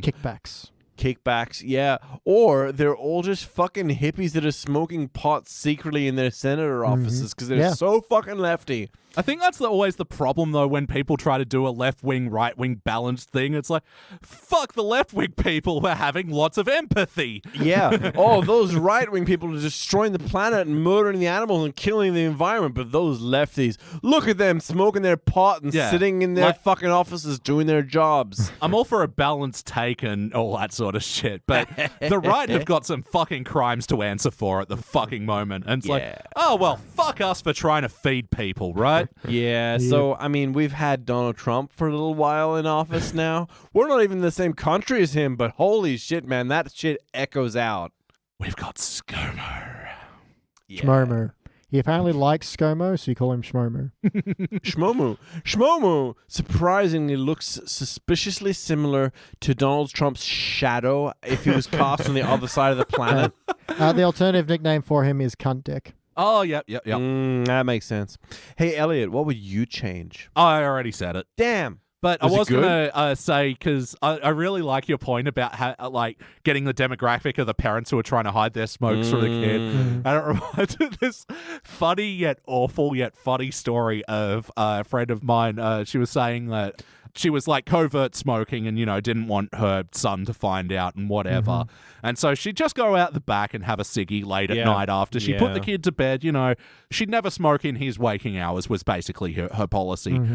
And she didn't know, but just the way that the windows in her house worked was that, like, she'd reflect and, like, could be seen in from her son's bedroom mirror. But the thing is, It wasn't a clearly defined shape. It was just So a he- ghostly silhouette with one glowing with red eye. an orange glow that had just come up and like light up her face in a scary way that he couldn't recognize. Holy shit. Holy shit. And because she was smoking out the back and, lights out. So, like, in case he, like, wandered out from bed, he wouldn't, like, immediately go outside because the light's on, But mother, don't turn the light off. The orange-eyed demon will Oh be in my my window. Fucking It is made of God. smoke and horrors. So, yeah, just, like, every half minute, glowing orange face. Oh, that's beautiful. Yeah. Jeez. We're here. BT, any other notes? Only a couple. I do like when Bart and Lisa stumble across Mr. Burns' fracking operation, and he's like, Smithers, take them out and give them exactly what they deserve. And they've got like hats and balloons that say like junior frackers. Yeah, that's pretty it was funny. actually at this moment where I was like, okay, this could be good. Yeah. They still had an opportunity Yeah. to redeem themselves. And then my other note is just Mr. Burns at that hearing where they're like, Mr. Burns, you set up an illegal fracking operation? I don't recall. Don't you have any empathy for your fellow man? I don't recall. Yeah. Shag, do you have any other notes? Oh, plenty. In that case, let me just do my 3 other notes. Final notes, final notes, final notes, final notes. Plagiarism. Apparently, Mr. Burns got with Nellie Taft. With Oh, the Nellie Taft. Nellie you- the elephant packed his donk. Woo! You only get one Wow. shot Did with that Nellie stretch Taft. her? Oh my God. I liked Homer going, it's excellent. And then Mr. Burns like, oh, yes, it's excellent, it's excellent. It's just so lost in thought. And Jordan's anal corner. Yeah. A Jordan's anal corner. They did a zoom in on the contract and saw Homer J. Simpson. He'd signed. Yes. Marjorie B. Simpson. She had not signed. Her middle name is Jacqueline. Jacqueline does not start with a B. It's Well, a not in this silent universe. B, Elliot. It's a silent B. I looked up Nellie Taft, and that is a face that just knows what you've done and isn't mad, just disappointed. She's a looker. Ah, I'm sorry. I don't remember the last time I apologized to a JPEG. Woo! What else you got, Shag? Pork chop with gravy. It's not pork chop Tuesday or gravy Thursday. I love Gravy Thursday. When she set up the mirrors, like he was eating pork chops with gravy, and she set up all these mirrors so they could watch the hockey fights, Canadian violence. Yep. And she says, "I'm just happy you're happy," and he says, "Wait a minute, that's not something people really feel. Yeah. What's going on here?" I did like that. That's pretty good. There's the old Burns looking at the monitor. I need a stooge for something or other. Hello. And he always looks at the monitor, and somewhere in the middle, it's always Homer. Well, I gotta say, as far as creative, screw it. I'll just get Homer Simpson lines. This was good. Who's that, Smithers? It's one of your prime organ banks from Section 7G. But what I really need is a patsy. Hello. I've also got one that says, "Now I cast you aside for the busboys to gnaw on." I thought that was pretty rad. That was Burns dumping the senator, Yep. of course. Yeah. And, you don't just throw your scraps out of a fancy restaurant. You cast them aside for the busboys to gnaw on. I've got 2 more. One just says killdozers, Yep. which Yes. fucking rad. Killdozer. Jesus Christ. That must have been when Burns' manor was getting trashed, I guess. Yep. Pretty rad. And then when Homer got swept up by a wrecking ball. Beautiful. And my last one is Millhouse 69, which is, Yeah. I'm not quite sure. Your email? No. It's his cyberpunk name. Yeah, when Bart fell out, when there's the earthquake and Bart fell out of the treehouse and Millhouse fell out on top of him. Yeah, that's To be right. fair, they didn't call attention to it, so I... Yeah, like classic HD Simpsons would like point at that and Be laugh like, for 20 Bart, minutes. Jesus is watching or something. my No, it didn't do any God. of that. I was Yeah. expecting a few more visual gags when the earthquake was happening. I do like that Lisa was working on an etch a sketch. Lisa that got was working fucked on up. an Etch-a-Sketch. That's a good bit. That one was funny. That one was really fun. Okay, anyway, that's the end of my notes. What about Well, you? it must be time to rank this thing. Now it's time. Well, now it's time to rank Rank this thing. BT's turn to go first. Oh, man, I'm split on this one because a lot of it's participant, but there is an ambitious streak that I really appreciate. And I don't think it quite landed it, but at least it felt like it had something more to it. I'm against all odds and against all logic. I am going to follow my guts. My guts say bronze. All right, Danny. You know what? I'm sort of in the same bus It's a tough as bus. Benjamin. Yeah. Now, I Are you Daniel? 179 episodes. No one's called me Benjamin. I don't think you. we've called him Daniel. Now you're going to use my full name. Ellotrosis. Yes. Ellotrosis.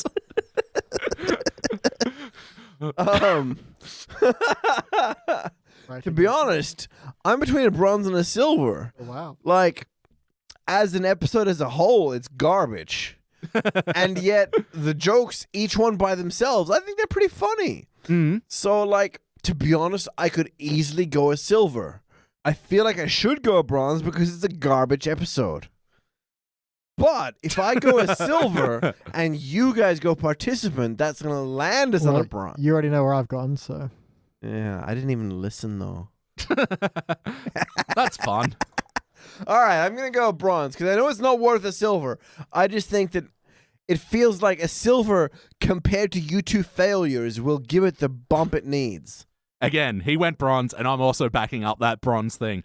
Look, this to me was a participant first act, silver 2 and 3, but then, you know, a participant again out. Yeah, The ending, yeah. the ending, it wasn't horrendous, but it was just a bit, and then we're done. Undercooked. Yeah, preach it, man. And at some of this time with boring iPad thing, like, you could have given to this. Like, we want to reset to 0. We don't want Burns and this woman together Yeah, at the sell end. it, sister. Yeah, I'm overselling it. Yeah, unanimous bronze. We are giving this episode the bronze finger. The bronze And- figure. I believe that's the pointer. And no surprise there, it's only the second episode from season 26 to get a unanimous bronze. And it'll be now the joint highest rated season 26 episode.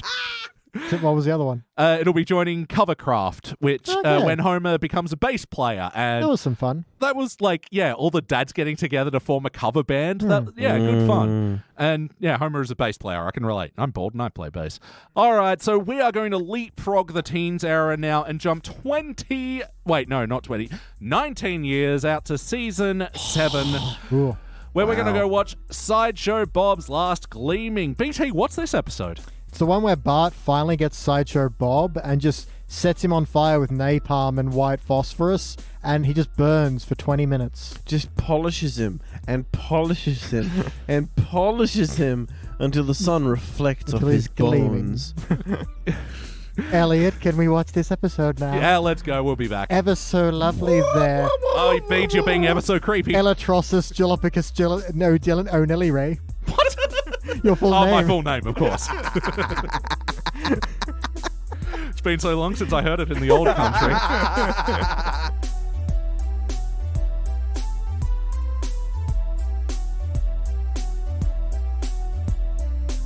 And we are back, and we just watched our classic and final episode for the evening. This was Season 7, Episode 9, Sideshow Bob's Last Gleaming. First released in November of 1995, it was directed by Dominic Polcino, written by Spike Ferriston, and bring me back because that's a fascinating story behind that. In this episode, this is the one where Sideshow Bob steers a nuclear weapon. Guys, what'd you think? Why did that happen to your voice? Did you just say 95? Like 1995? 1995. Holy shit. The middest of the mid-90s. Wow. That is so fucking far back. Mm-hmm. That is like 50 years ago. Half of that, but still. What do you guys think? I enjoyed it. I enjoyed it more than I thought I would. Same. In my memory, this was the worst of the Sideshow Bobs. Really? Yeah, Fascinating. absolutely. It's not the best. Definitely not. It's no Cape Fear. It's not Cape Fear. Cape Fear is pretty fucking phenomenal. Yeah. Anyway, let me just circle back to that Spike Ferriston thing. So I don't know if you guys recognize that name, but I do not. he was one of the writers in like the later half of Seinfeld. All right. And he like penned the Soup Nazi episode. Oh, yeah. And he also penned the episode where Jerry's girlfriend, he pretends that she's got a belly button that talks. Hello, I'm as fuck. slippery as an eel. And that was based on a story that he came up with his girlfriend. But the way he originally imagined it was when she fell asleep and after they did their thing and she rolled over and he just imagined her butt talking. Anyway, he penned the episode, said this is coming up, and they broke up. So that's pretty funny. He made the sacrifice. He did. And we got a good Seinfeld Yeah. episode, so who's the real fool? Yeah. So anyway, Spike Feresten, he was a freelance writer at the time, and yeah, he penned this episode for Simpsons, and it was so largely off character that even though he is the credited writer, this is a largely rewritten episode where there are a few plot points and bits, but most of the dialogue was changed. Really? Yeah, the writer said it didn't suit the tone of... Feel. No. Yeah, it's- Lisa's butt starts talking, and Sideshow Bob is just like, Hello! And then Sideshow Bob is like, hello. I can't make my voice high. I'm too bassy. Oh, wow. I'm too bassy. I'm Mr. Bombastic. I'm too bassy for this shirt. BT, what's this episode? Fucking hell. BT, Man. what? Hold on, let me clean it. no, the first take was great. No, the first take is for the bonus scenes. BT, what's a moment from this episode that stands out to you for better or worse? Man, there are so many like good little small lines in this that kind of, if you're not paying complete attention, you'll skip right over them. For real. Man, I'm just trying to find a good one. Yeah, where do you start? When he's building the Abbey in a bottle and it falls over, it says, "My dear Abby," which is a reference to Dear Abby, which I never got before. Yeah. Ooh. The No, fact- and that he like takes the data now to set it to Greenwich Mean Time. Yeah. Yeah. When the general guy, who I'm assuming is Ali Ermey, yells, Guest star for this episode, Ali Ermey. "Sweet, Enola Gay!" And like the Enola Gay is the name of the plane that dropped the atomic bomb, so Yep. as a reference of what's to come. Oh. Yep. Yeah. Well, what about this one? Because he also had the quote, "What in the world according to Garp?" Yep. So the world according to Garp, the unfunny Robin Williams movie, I know that it's also got John Lithgow in it. I guess. Quick aside on that, back when I was a kid, they had like a current affair interview with Robin Williams, and it was a full like 40 minutes, and he was funny and fun and Robin Williamsy, and it was great. And then after that, like, now we're going to play one of your classic movies. Like, cool, it'll be a fun comedy. I've never heard World According to Garp. Let's watch this movie. I'm so sad. I'm so Yeah. sad now. It's a sad movie. They literally could have picked any I other know, of it his was so movies, fucking and weird. it would have been hilarious. It is stuck out. I just must have seen that when I was maybe 9, and it stuck out so much in my brain of being, why would you then show this That's movie? a heartbreaking It was age so to see that. weird. Well, that was like even way before Robin Williams' serious period. Like I loved I it when know. Dad like bought it. Like he likes movies and everything, but he kind of has this tendency to just go to JB and buy whatever's like the current releases. And I still remember him going, "God, Final Cut wasn't that funny, was it?" It was not that funny. 1 hour photo. Phew. Yeah. Not a hilarity that you were a set. But also I want to throw to all the Doctor Strangelove references, not just the War Room. Oh, so but many. also Bob is whistling "We'll Meet Again," which features in the end of that movie with Yes. all the atomic Oh, explosions. Yes, it Fuck. does. That's the same song as the Seymour Fry episode, isn't it? Oh. I'm It's- assuming that I'm walking on It's sunshine. quite heavily linked with like nuclear. Well, World War II especially, and Well, then yeah. with nuclear. These days Yeah, it right. is And absolutely. also the Pink Floyd song. Does anybody here remember Vera Lynn, who is the singer of that song? Wow. Yes. Oh shit, I never know that. Everything cycles back to Pink Floyd. Everything cycles back to World War II and the nuclear bomb. And Well, Pink when you Floyd. were about to say Doctor Strangelove, I thought you were about to mention the Doctor Who reference that was in this. Yeah, bit of Tom Baker walks in and Steve Urkel. And again, a visual reference to Doctor Strangelove with the guy in the wheelchair, Dr. Strangelove himself. Ah, the very titular. same. Or eponymous, if you don't want to say the word tit. Did he ever learn how to love the bomb? Yes. Oh, baby, he loves it so good. Well, tell me more about it, Shag. What else stood out for you episode in this episode? What's stuck it out for you? I'm giving up. Yay! Surrender to apathy. Well, let's try. Or entropy. You Surrender guys. apathy if you You want. guys. All right. Well, I would like to thank everybody who contributed to Crushy Can's food drive. Just a thing. That's our pickle brine burning Shag's eyes right now. Oh, I thought that was really funny. Like, it's such a classic bit. Everyone's sending their things in to contribute to the greater good. the greater good, to charity. And of course, the lead character being like, "Hey, man, we're gonna take all these canned foods that you've subscribed, Yeah. and fucking throw them at our sideshow Yeah, bullshit." make contestants roll in it. This is the way we mop the floor. And what stands out to me for better or worse? I want to say, and I might be remembering the commentary wrong, but I'm pretty sure that this was one of like Conan O'Brien's last contributing things to The Simpsons, that he'd always had this name for a character that he never got into an episode. And so they put him in this episode, and one of the best named characters of all time, played by guest star of this episode, Arlie Ermy. And of course, that is Colonel Leslie Happerblap, who is an amazing one-time Simpsons character. From all those little tiny quotes, and like, even Bob reinterpret him. I'll take you up like Kleenex at a snot party. That's not a party. Oh yeah, another guest star for this episode, Kelsey Grammer. So, Shag, we tend to bring you for most of the Sideshow Bob episodes. How did this one stack up against the rest of them? Look, I mean, it's not an incredibly scripted episode.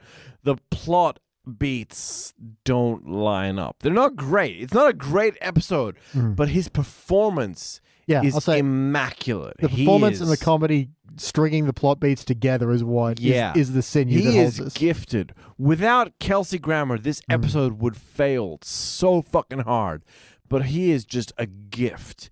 The vocal timbre of his voice is immaculate. True. Yeah, on the 8th day, God created Kelsey. Yeah. And then on the 9th day, I was listening. Hey, I got no complaints about Kelsey Grammer. I really enjoyed this episode. Like, I was cackling like a fool throughout this. But yeah, the script isn't great. There are some inconsistencies. I think I'm going to get my complaint out of the way, which is, I think it's weird how little Bart cares about this story. Yeah. And then it's weird how it pivots from Bart not caring to him being a hostage to Lisa being sidelined, even though she was the one that cared. It's weird.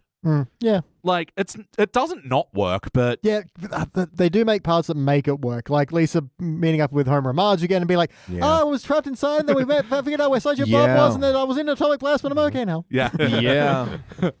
And that's how we're supposed to all feel. Yeah. You just roll with the punches, right? I do like how much of a kid Lisa is in this one, especially when she's all like, I'm going to meet the first female stealth pilot officer who destroyed 11 masks and is also named Lisa. It's like, that went so dark, but also went back to the kiddiness of, and she's got my name. Oh my God. Yeah.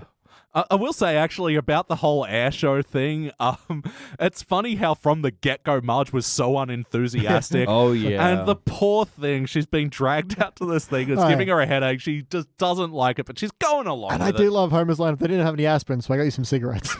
Yes. Cigarette playlist. Poor Marge. They didn't have any headache tablets, so I got you some cigarettes. Maybe my headache will go away once the show starts. The speaker just launches through it. Yeah, another shit launching through Marge's hair and making Holt's Classic. playlist, just like the last episode. It's actually kind of weird how much this and fracking episode had in common. Play count. Do you think you've seen this one before, BT? Yes, I have. Good. You? On a scale from 1 to yes, I would say 7. Yeah, same. It's a season 7 episode. I saw it a lot. I watched season 7 a lot. I will say I've probably seen this as many times I've heard Rock You Like a Hurricane. I've Good heard it way song. more. You've heard it way more. That's a good song. I've heard that plenty of time. Do you remember the most time we've heard Rock You Like a Hurricane? Did you have to play it at AIM? Here I am. We played it while we were attending AIM, not while we were at AIM, but we played it a lot at home on Guitar Hero. Shut up, man. They don't need to know the truth. The sick, dark truth. The beautiful, powerful truth of exactly who Did we you are. 5-star it, you freaking nerds? Not yet, I haven't. But No, it's not over. Rock You Like a Hurricane, that was in the early levels with like Hit Me With Your Best Shot and like these... Oh, girl, I could listen to that all day. My fingers exactly know which of the 5 red buttons to press. Yeah, girl. Are you a weird kind of colorblind? Girl. Everything is red. Communist! Girl. Shag, you've got a Virtual Boy attached to your head. Wackiness! Was this a particularly wacky episode of The Simpsons? There, that's the last condom wrapper.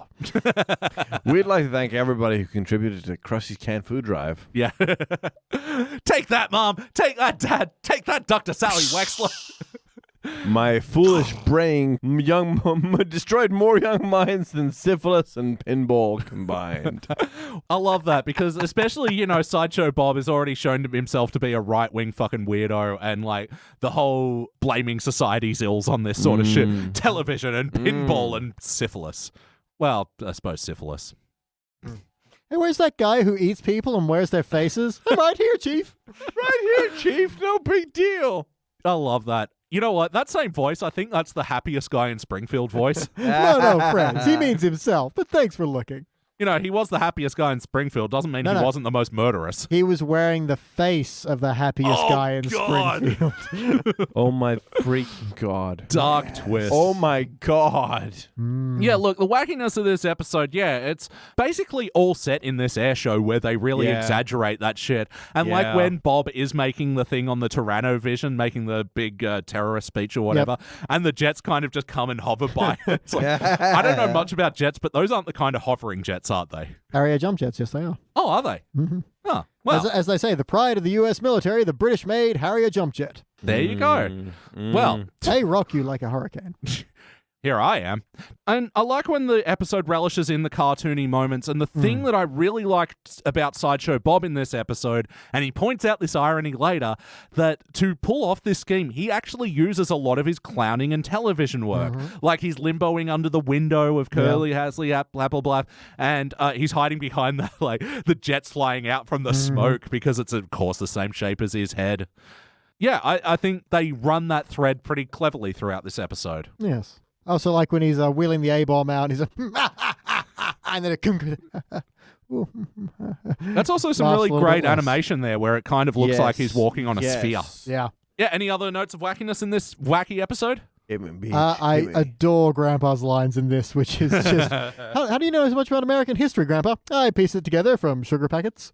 Yes. So that good. Was fucking great. And then at the end, he's all just, I'm going to haul ass to Lollapalooza. Yeah. Re-quoting the line by the immortal Vanessa Redgrave. Classic Vanessa Redgrave. Yeah, she didn't get sucked up in the bottomless chum bucket that is TV. Oh, didn't we all? Chum bucket. Any other notes of wackiness? To fly, the dream of man and flightless bird alike. Dang, he got me. He got me. Happa Blap fucking rules. Really Yeah. does. So Ali Omi, he's actually dead. Yes. I mean, maybe in your universe. Maybe in my universe. Oh yeah, wackiness. There was an alien in this episode. Got his probe. Man, there was so much fucking funny wackiness, and especially the end chase scene with, Sideshow Bob just getting away in a couple of different planes. And I just love the jets that are too quick. Like, suggest we chase on foot. yeah. Which is a picture I get in, like, at work. I'm meant to, greet every customer. So sometimes they'll walk past me. Oh, hey, how you going? They'll walk past me like, fuck. So I just casually walk after them. I always get that picture of the jet fighter pilots just walking on the ground, slowly chasing the biplane. You got your little retail tennis racket there. Trying to get back. Oh, God. Can I help you? No, thanks. I'm fine. Okay, get fucked. All right. Well, look, like I said, this is a mostly wacky episode, but let's talk about the emotional core. Did you guys feel bumps? Television shut down, man. Slim to none. This isn't that type of episode. Are Bob episodes ever that emotional? No. Oh, look, sometimes I feel for Bob, He's a guy that's got, like... ambition. Whoa, a vision of a utopia. Sure. He's got dreams, and he's an intelligent, like, high-thinking guy that's held down by just, law. Like... Well, sure, but and by... people insisting they live. By luck and by Bart. If Bart Simpson wasn't around in his little town... Yeah. Well, look, also Lisa. Oh, but especially Bart. But especially Bart. And if he wasn't just such a sucker for the 1950s feel, he would have gotten a working atomic bomb. Sorry, back to wackiness. The best before date being printed on the inside of the bomb. Wonderful I detail. the bomb is full of mice. My foolish brain destroyed more young minds than syphilis and pinball combined. It sure did. Yeah, look, this isn't an emotional episode, and I think the only, maybe it's kind of wish with this episode that it was a bit tied in more with Krusty and Bob, but I guess the level that they were operating at was these characters, there's some assumed knowledge. And there's no reason to have them together. Yeah. It's more getting them to meet is the point. Especially that bit right at the end where, Krusty opens the door, there's a Wright Brothers plane coming right for him. It's like, run, Krusty! Slams the door, dives out the window. What the hell is taking so long? Lights up a cigarette. Well, yeah, even Bob getting all verbose and saying, he's big. Remember when planes were actually planes? It's like a gentleman's pursuit. You getting bugs in your mouth? Yes. Yeah. Yeah, look, so the heart's kind of a wash, but did it feel like an episode of The Simpsons? So these characters we all know and love, is this a show we know and love? Oh, it felt like The Simpsons. Yeah. Now, at this point in time, I would like to direct your attention towards the simple vehicle next to which I'm currently standing. So simple that even a child could fly it. Can I fly it? Of course you cannot. Definitely. Like I said with Bart, it's kind of unusual that he didn't care about the Bob story. And circling back to what I was just saying about Krusty and Bob, it's kind of good that Krusty's got, like, he's not thinking about Bob, and Bob's clearly thinking about him. It's a good parallel. Playlist! What episodes would pair well with this one? Cactus Guy. Yeah, Cactus Guy made an appearance. Yes. Put this in a bit of a Channel Ocho playlist. Yep. I mean, Sideshow Bob is obvious. Well, yeah, that's the obvious. Did we have, like, some more army episodes? You know, the military I and guarantee stuff? Ali Ermey pops up again. Oh, definitely. You know that episode that I hate? Oh, the Homer and Cletus, How did you know exactly which one I was thinking about? because that's the one that's, like, bugged you so much that you tried to do a rewrite of it. I hate it so much. Ugh. So put in a playlist of that one. Yeah. Yeah. Mentions of Bart's underwear. Oh, There's a yeah. great little bit where, Or lack thereof. where Marge is like, well, at least we know they have clean underwear. Just pans back to the house. Bart's bedroom has his underwear on it, and then just says to Lisa, nothing like an unfurnished basement for pure comfort. Unfurnished basement. Yeah, and then later on the line of when Unfurnished Lisa's like, what makes your voice high-pitched? Tight binding underwear? Yeah. Arlie Yes. Ermey was in Sideshow Bob's Last Gleaming, the season 26 episode Waiting for Duff Man. And that's it, but the season 29 episode, Lisa Gets the Blues, was dedicated to him. Oh, Wow. Remember that episode, Shaq? it sucks. Yeah. Lisa Gets the Blues. I was very disappointed with that episode. I'm still working on my rewrite of that script. Oh, really? Oh, you're going to be so impressed. You're going to include way more specific references to New Orleans in it? Well, yes, I am. All right. Well, not enough about what you'd change about that episode. How about this episode? What would you like to change? We'll start with BT. Oh, man. Ooh. I would have Bob pick nuclear weapon more current, so just wipe Springfield off the map. And then the rest of the what? series is a death dream. No, the rest of the series doesn't exist. This is the end. Ooh. What season was this? 7. Okay, I suppose we can't destroy seasons. No, eight, we nine. want most of 8. A lot All of. right. I mean, we fine. can. We can, but should we we? go deep into the backstory of Cactus Guy. Shag, what would you like to change? It's a hard, single episode to change. I think I'd like them to, really pull down to the wire with the bomb thing. You know, so, his fingers on the trigger, and Bart leaps at him, and they're desperately trying to undo the thing. And it does the whole zoom in on Maggie's eye and zoom in on everything. Yep. And we don't know if he's going to live or die. And there's the whole, fade to black as the world. Is there going to be tomorrow? Mm-hmm. Credits roll. There's got to be a morning after. If we can hold on to it. Does there? Well, that's what Simpsons episode next week is for. Yeah, it's you want to make it a two-parter. Yeah. And then next week it's 50 years in the future and they're just pouring through the remains of Springfield. But what really destroyed it? Was it the atomic bomb or something far sinister? Oh my fucking God, I'm so hard right now. I can see. You're quite a bit taller than me. And as for what I'd change about this episode, I've seen it. I just want Bart to give a shit more. Yeah, and that's fair. Yeah. I don't think the script of this episode is bad, and I think the plot points kind of lead each other. Shaggy pointed out in the episode that it's kind of weird that Lisa did make the jump with the helium, and it's a little convenient. Yeah. It is suspiciously convenient. Or when they It's very realized, convenient, actually. or when they realized they didn't tell any of the soldiers around them. Yeah. Oh, yeah. No, we'll go take care of this. Why? Although I do really love when, again, Sideshow Bob's doing his hyperbole and Lisa's typing the message and you get to see the message outside the that's thing. great. And she's already worked out the graphics on the thing. Yeah. That It's rules. very cute, but it doesn't make sense, you know? So we're here for sense? Or are we here to crumple things up like a tissue snot party? I fucked that up entirely. I'm very sorry. No, To that was everybody. good enough, man. That was Good enough is not good enough. Well, it's all right because we're almost at the end because it's time for our final notes. Final notes. Time for our final notes. BT. You cannot do my theme song and it shows. Let's What see. do I look like, a soundboard? I do like when Chief Wiggum's like, Bob, get busy cleaning that. He's like, I'll get busy. I'll get busy indeed. And Wiggum just laughs along. He's like, hey, you still got it. Actually, Chief had another good line, which is, just tell everyone that asked, I beat him to death. Yeah, well, they've got a bit of a dig at the prison industrial complex of, hey, the city isn't paying you 5 cents an hour to slag off. Get back to work. Fucking hell. Yeah. Fuck the prison system. Fuck everything. Why not?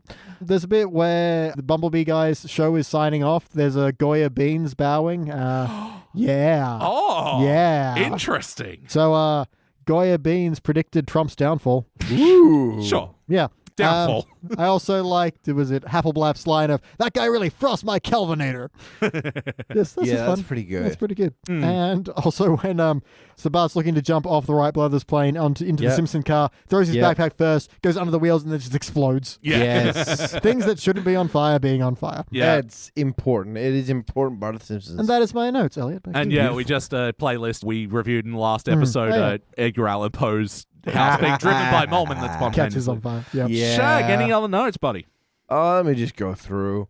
My foolish brain destroyed more young minds than syphilis and Oh my god, that's the pinball. 4th time you've read that line. I love it. It's so good to say. Also, has been brains been destroyed by syphilis. Pinball. My foolish brain destroyed more young minds than syphilis and pinball combined. I like that blue color tone on Bob's bedroom scene. Yeah, when he's going to bed at night and there's the TV, it's disrupting his sleep. It was really good. It was was really- artistic. It does, Bob gets a lot of good coloring frames. Yeah. Yeah. It's a good contrast to the blue of peace and sleep, but then it becomes like the blue of despair and depression. For scenes where very little happens, he gets a lot of artistic direction on his palette, you know? I thought that was cool. I've only got a few more. I've got the common box kite was used as a means of drying wet string. I just deleted it. I like is that everyone that? knows it's coming. Did someone say box kite? So I'm like, the worst part of this thing. which I guess happens in air shows. The common box kite was used as a means of drying wet string. Just How do taking you a dry boring string? thing. It's here's this boring fact about it. What the fuck is that? How do you dry your string? I use modern electric kites. We can revive Elitist. the lost arts of conversation and scrimshaw. What's scrimshaw? Scrimshaw is carving whalebone, much like whittling is carving wood. I see. Yeah, there you go. He's right. We can bring back scrimshaw. Hells yeah. This elevator only goes to the basement, and someone made an awful mess down there. Grandpa in an outhouse. So many good lines in this one. That's kind of Yeah. funny because doesn't that imply that he got in the toilet and walked down? Oh, yeah. Oh, yes. I've got two more. I've got target sighted, launching air to nerd missile. Oh, I was going to say the playlist with Bart's Comet where they were launching Sidewinder missile, Sidewinder missed. Oh yeah, when they identified Groundskeeper Willie. Yeah. The idiot-proof Air Force. Yeah. And I've also got, we've searched every inch of this base, and all we have is always found is porno, and porno. Including such magazines as Cheek Week and Granny Fanny. Got it. If it ain't zero-G jugs from Futurama, I don't want to know. Yep. I'll also take gigantic asses. And that takes us to you, Mr. Elliott.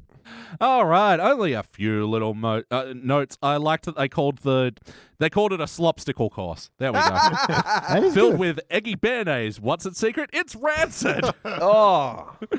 Oh, God. I like that Sideshow Bob refers to them as country fried rubes, and Rupert Murdoch's in jail for some reason. Oh, you know why. Oh, yeah. I know why he should be in jail. The crimes. The crimes. Oh, and yeah, when the end of that Vanessa Redgrave thing where Bob's lamenting and putting his eyes over and pulling the sheets over his head and just dun da da da da da da da da, and they use that again at the end where whole ass to Lollapalooza. Here we go again. Dun da da da da da da. Marge's downbeat on all of this is very good. Yeah, you feel sorry for her, but she had a lot of good moments, including I made earplugs out of biscuit dough. Yes. He's such Nice. a fucking dork. Nice job guarding the parking lot. I earned 3 medals for this. If you've ever seen a parking lot, dear God, yes. We get a bit of Ike Eisenhower in this episode. Yep. What's his line again? Let's get busy. He loves saying that. Yes. And that's my final note. It's time to rank this thing. It's done rank. This thing. I mean, everyone's just plagiarizing me. Which is plagiarizing Danny, who is plagiarizing the news, so it all works. Yeah, it all. Who's going to come after us? Richard Moorcroft? Come at us, bro. No, please pussy. don't. I respect you so much, Mr. Moorcroft. But if he wants to throw down, I'll throw down. Shag, what do you want to rank this thing? I would like to discuss and divulge my thoughts on this episode, by which I mean I would prefer to extend my I'm working my Richard Moorcroft. Okay. It's pretty good, I gotta say. Thank you. Like, you. there's a certain arc on your drunkenness where you hit, like, really great radio announcer voice. I could Professor Shag. continue Here's with drunk. this for almost an indefinite amount of time. Hello? A period thereon. Richard Moorcroft for ABC News. Oh, A tunnel white lave in Kuala Lumpur. Kuala Lumpur in France. What you got, man? Look, I am going to give this one a silver. Really? I know. I didn't think I enjoyed it that much, but you just open your mouth and words come out, and you got to back that shit. It's by no means the best episode, but there was a surprising amount of laughs in it, and I've seen so much worse. Oh my, haven't So we much all? worse, Elliot. So much worse. You think these eyes have been soaking in ivory? I've seen some shit, man. Well, I think this is the most goldiest gold that ever golded. You know, the story is kind of, there's a great. kind of weird leaps in logic in it, but like, I think they did a really good job around centering it around television and the air show and stuff. Yeah, you're not getting the hearts, you're not getting the bumps, but fuck me, the joke telling in this had me braying like a mad donkey, and that is worth a gold medal in my opinion. BT, what you got? I found myself on the Gilver borderline. I can understand where you're both coming from. I mean, I love how the momentum of this episode, you just go, and it's fantastic. All A-plot, and nothing lags at all during it. I'm going to go with my heart guts, which say gold. Even though logically you could argue down to a silver, and I understand that point entirely. There are some... If it wasn't for the strength of performances, this technically would have dipped lower That's for it. me. I don't think as an episode, if you look at it objectively, I don't think it's There's worth no the such gold. thing as objectivism, man. You can't do it. It's Because it's criticism. all about But what I you- think the excitement of it absolutely deserves a We're gold. not reading a script on a page. We're taking it as a full product, and the performance is part of that product. And So yeah, for me, it's a gold. and yeah, you know what you're saying about the borderline. Like, I was never on the cubic borderline for this one. Yeah. No. And Yeah. but on the Look- same page, I wasn't ever on the Gilver borderline. It hit right in the fucking gold spot for me. Fair enough, man. The G spot, if you will. The G spot, straight on that G spot. That's It a just gold hit you finger. right on that G spot, and it buzzed until you just like bam. Oh, Yeah, baby. All right, that'll be a dull gold. It is the second episode from season 7 to be called a dull gold, and it is officially our equal tied for our lowest ranking episode in season 7. Always ever. The other one is The Simpsons 138th episode Spectacular, which we Seriously? predictably reviewed in episode 138 of the podcast. Of course. who saw that coming? Well, me, because I plan these things. Yeah. Not well. He's tricky like that. Tricksy little hobbits. You fucking wild thing. You make my heart sing. All right, Trogs, let's get out of here. But before we do, we just got some quick plugs to talk about. BT, what are we doing? Hair plugs. Hair Right. plugs. We're making plugs out of biscuit dough. Yes. Well, our other podcast recently released, as you may have heard us talk about before, is Pulp Fury Radio. This is where we've taken the aesthetics of old world radio plays and dramas that you know from the past, taken inspiration from things like The Twilight Zone, and made our own series of various genres from the pulp. I really ran out of steam there. I'm very sorry. You're doing great. From the We're pulp. doing great. Yeah, I'm going to try and take it from the pantheon of pulp fiction. So we've got B-grade sci-fi horror, we have murder mystery, and our latest episode is a fantasy adventure with a comedy element, and I'm very proud of it, called Working Class Wizards. Had a lot of fun doing Working Class Wizards. Fucking amazing actors on it. I still can't get over how awesome Vera, Glenn, and... Oh, that's their character names. Kelly and Tom and Ben Yeah. and... Man, Tom is the cafe keeper as well. The Different way Tom. he says "stone biscuit," It's etched in my brain. Yeah. and our other podcast, Thrones of Game, where Oh, Beej is yeah. hosting that one. Shag, you're a fan of that one. Dude, I have been watching that so hard. So hard. Hard. Oh, Hard. it's really difficult for me. As someone that knows both you, it's so difficult for me to listen to the both of you like nitter natter about an episode that I've seen, but I can't talk to you about because it's a recording and you guys must have done it weeks ago. And it drives me fucking insane to hear you guys have so much fun that I'm not a part of. I love it. I love it. It's funny because you've come up and quoted bits and it's like, I don't remember that. Yeah, this is all just off top of our heads. Yep, so that's Thrones of Game, the way we review Game of Thrones backwards. I've already seen the entire show. Elliot had not watched a single episode until we started doing it backwards. Gives us a unique perspective. We're the only game left in town because Game of Thrones ended. And I forgot to throw in Working Class Wizards also contains the theme song composed by Danny Rosewell. That's right. Seriously? Yeah, I'm Danny Rosewell. I know. You know what? It's such a good theme song. I'm going to drop it in after the end credits music and bonus scenes of this episode. Yeah, I said, could you write something epic and also sounds like Office? And he did. Yeah, it really does. That doesn't sound like me. It did. We have the recording to prove it. Getting things done. That's not me. That is not me. Au contraire, mon frère. Yeah, look, that does it for the Simpsons Index. That's Danny Rosewell. I'm your host, Danny Rosewell. That's BT Calloway. I'm your host. Goodbye.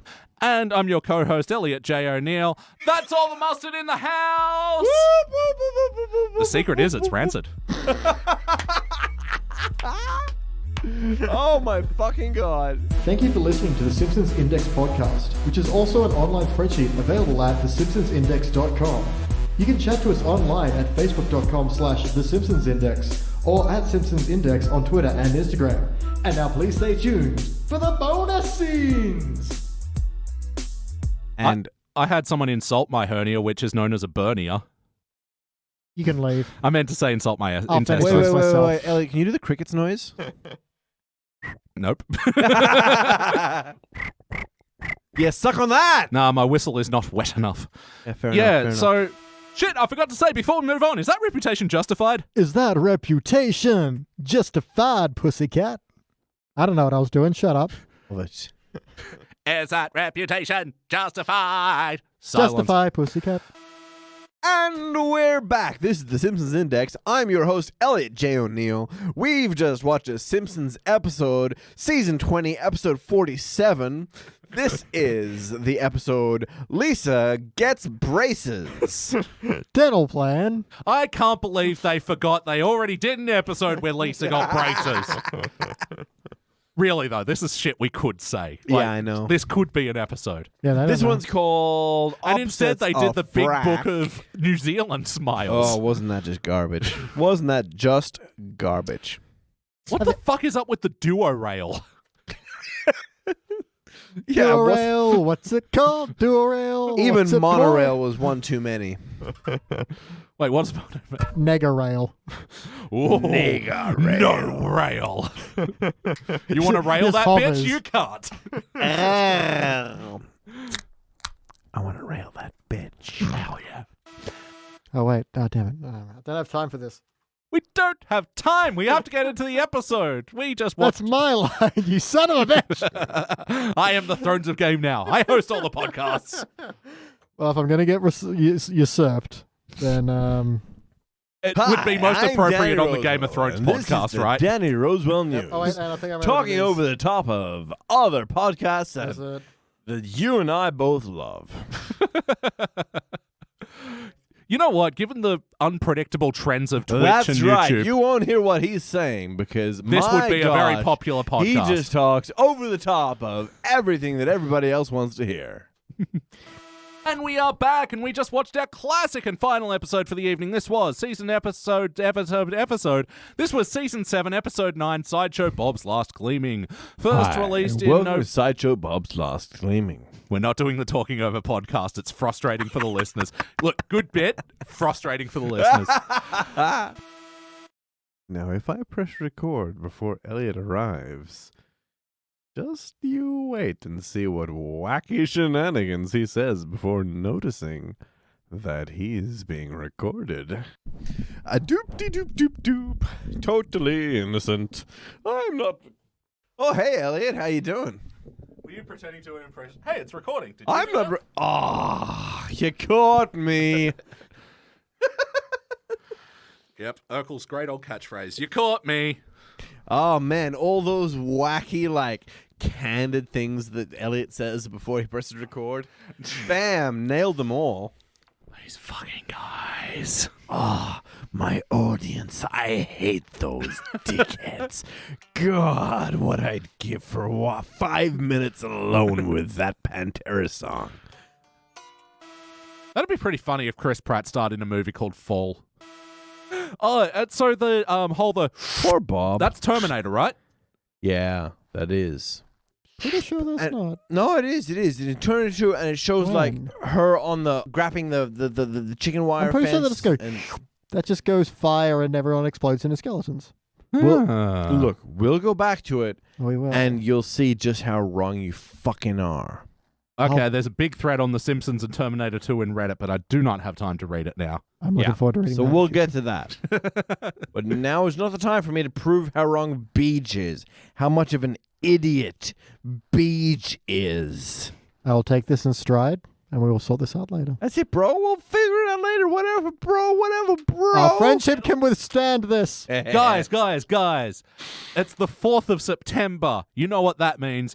We're going to go settle this on the Venice Beach map in Tony Hawk's. Boom. Oh, I thought you were going to start listing the 10 dual commandments, but okay. Number 1. I don't remember lyrics. God damn you. I remember choruses of things sometimes. Most disputes die and no one shoots.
I like cum that squirts in your mouth. You meant gum, but you wrote cum because you're a filthy boy. Did you guys not see this coming? Did you actually not see this coming? I've seen this episode before and I've not seen it coming. Well, I mean, to be fair, it was squirting into his mouth. I like it when it just- squirts in my mouth. Fuck, what I was wouldn't have done it if you hadn't set yourself up for it. And because plumbing. pipe, small space, and once it gets released, boom. That's beautiful, man. I wasn't That's as where babies come from. That is where babies come It from. wasn't as When eloquent the as pressure builds up in the pipe and then boom, Yeah. you're not wrong. I know. and then the cum goes in your mouth. That's not how babies are made. I like cum that squirts in your mouth. Yeah, audience, I hope you didn't come here for our explanation on fracking because we're going to. Why the fuck would you? Why the frack would you? I like We're just cum that squirts in your mouth. Fucking hell. Getting his frack on, if you know what I mean. Yeah, boy. Getting some rug burns. Just squirt some cum in mouth. Oh, I like cum that squirts in your mouth. I'm sorry, everybody who's listening to this. I'm really sorry. It's not our fault. The Simpsons wrote it, man. We're just quoting it. The Simpsons wrote it. The Index quoted. Poorly.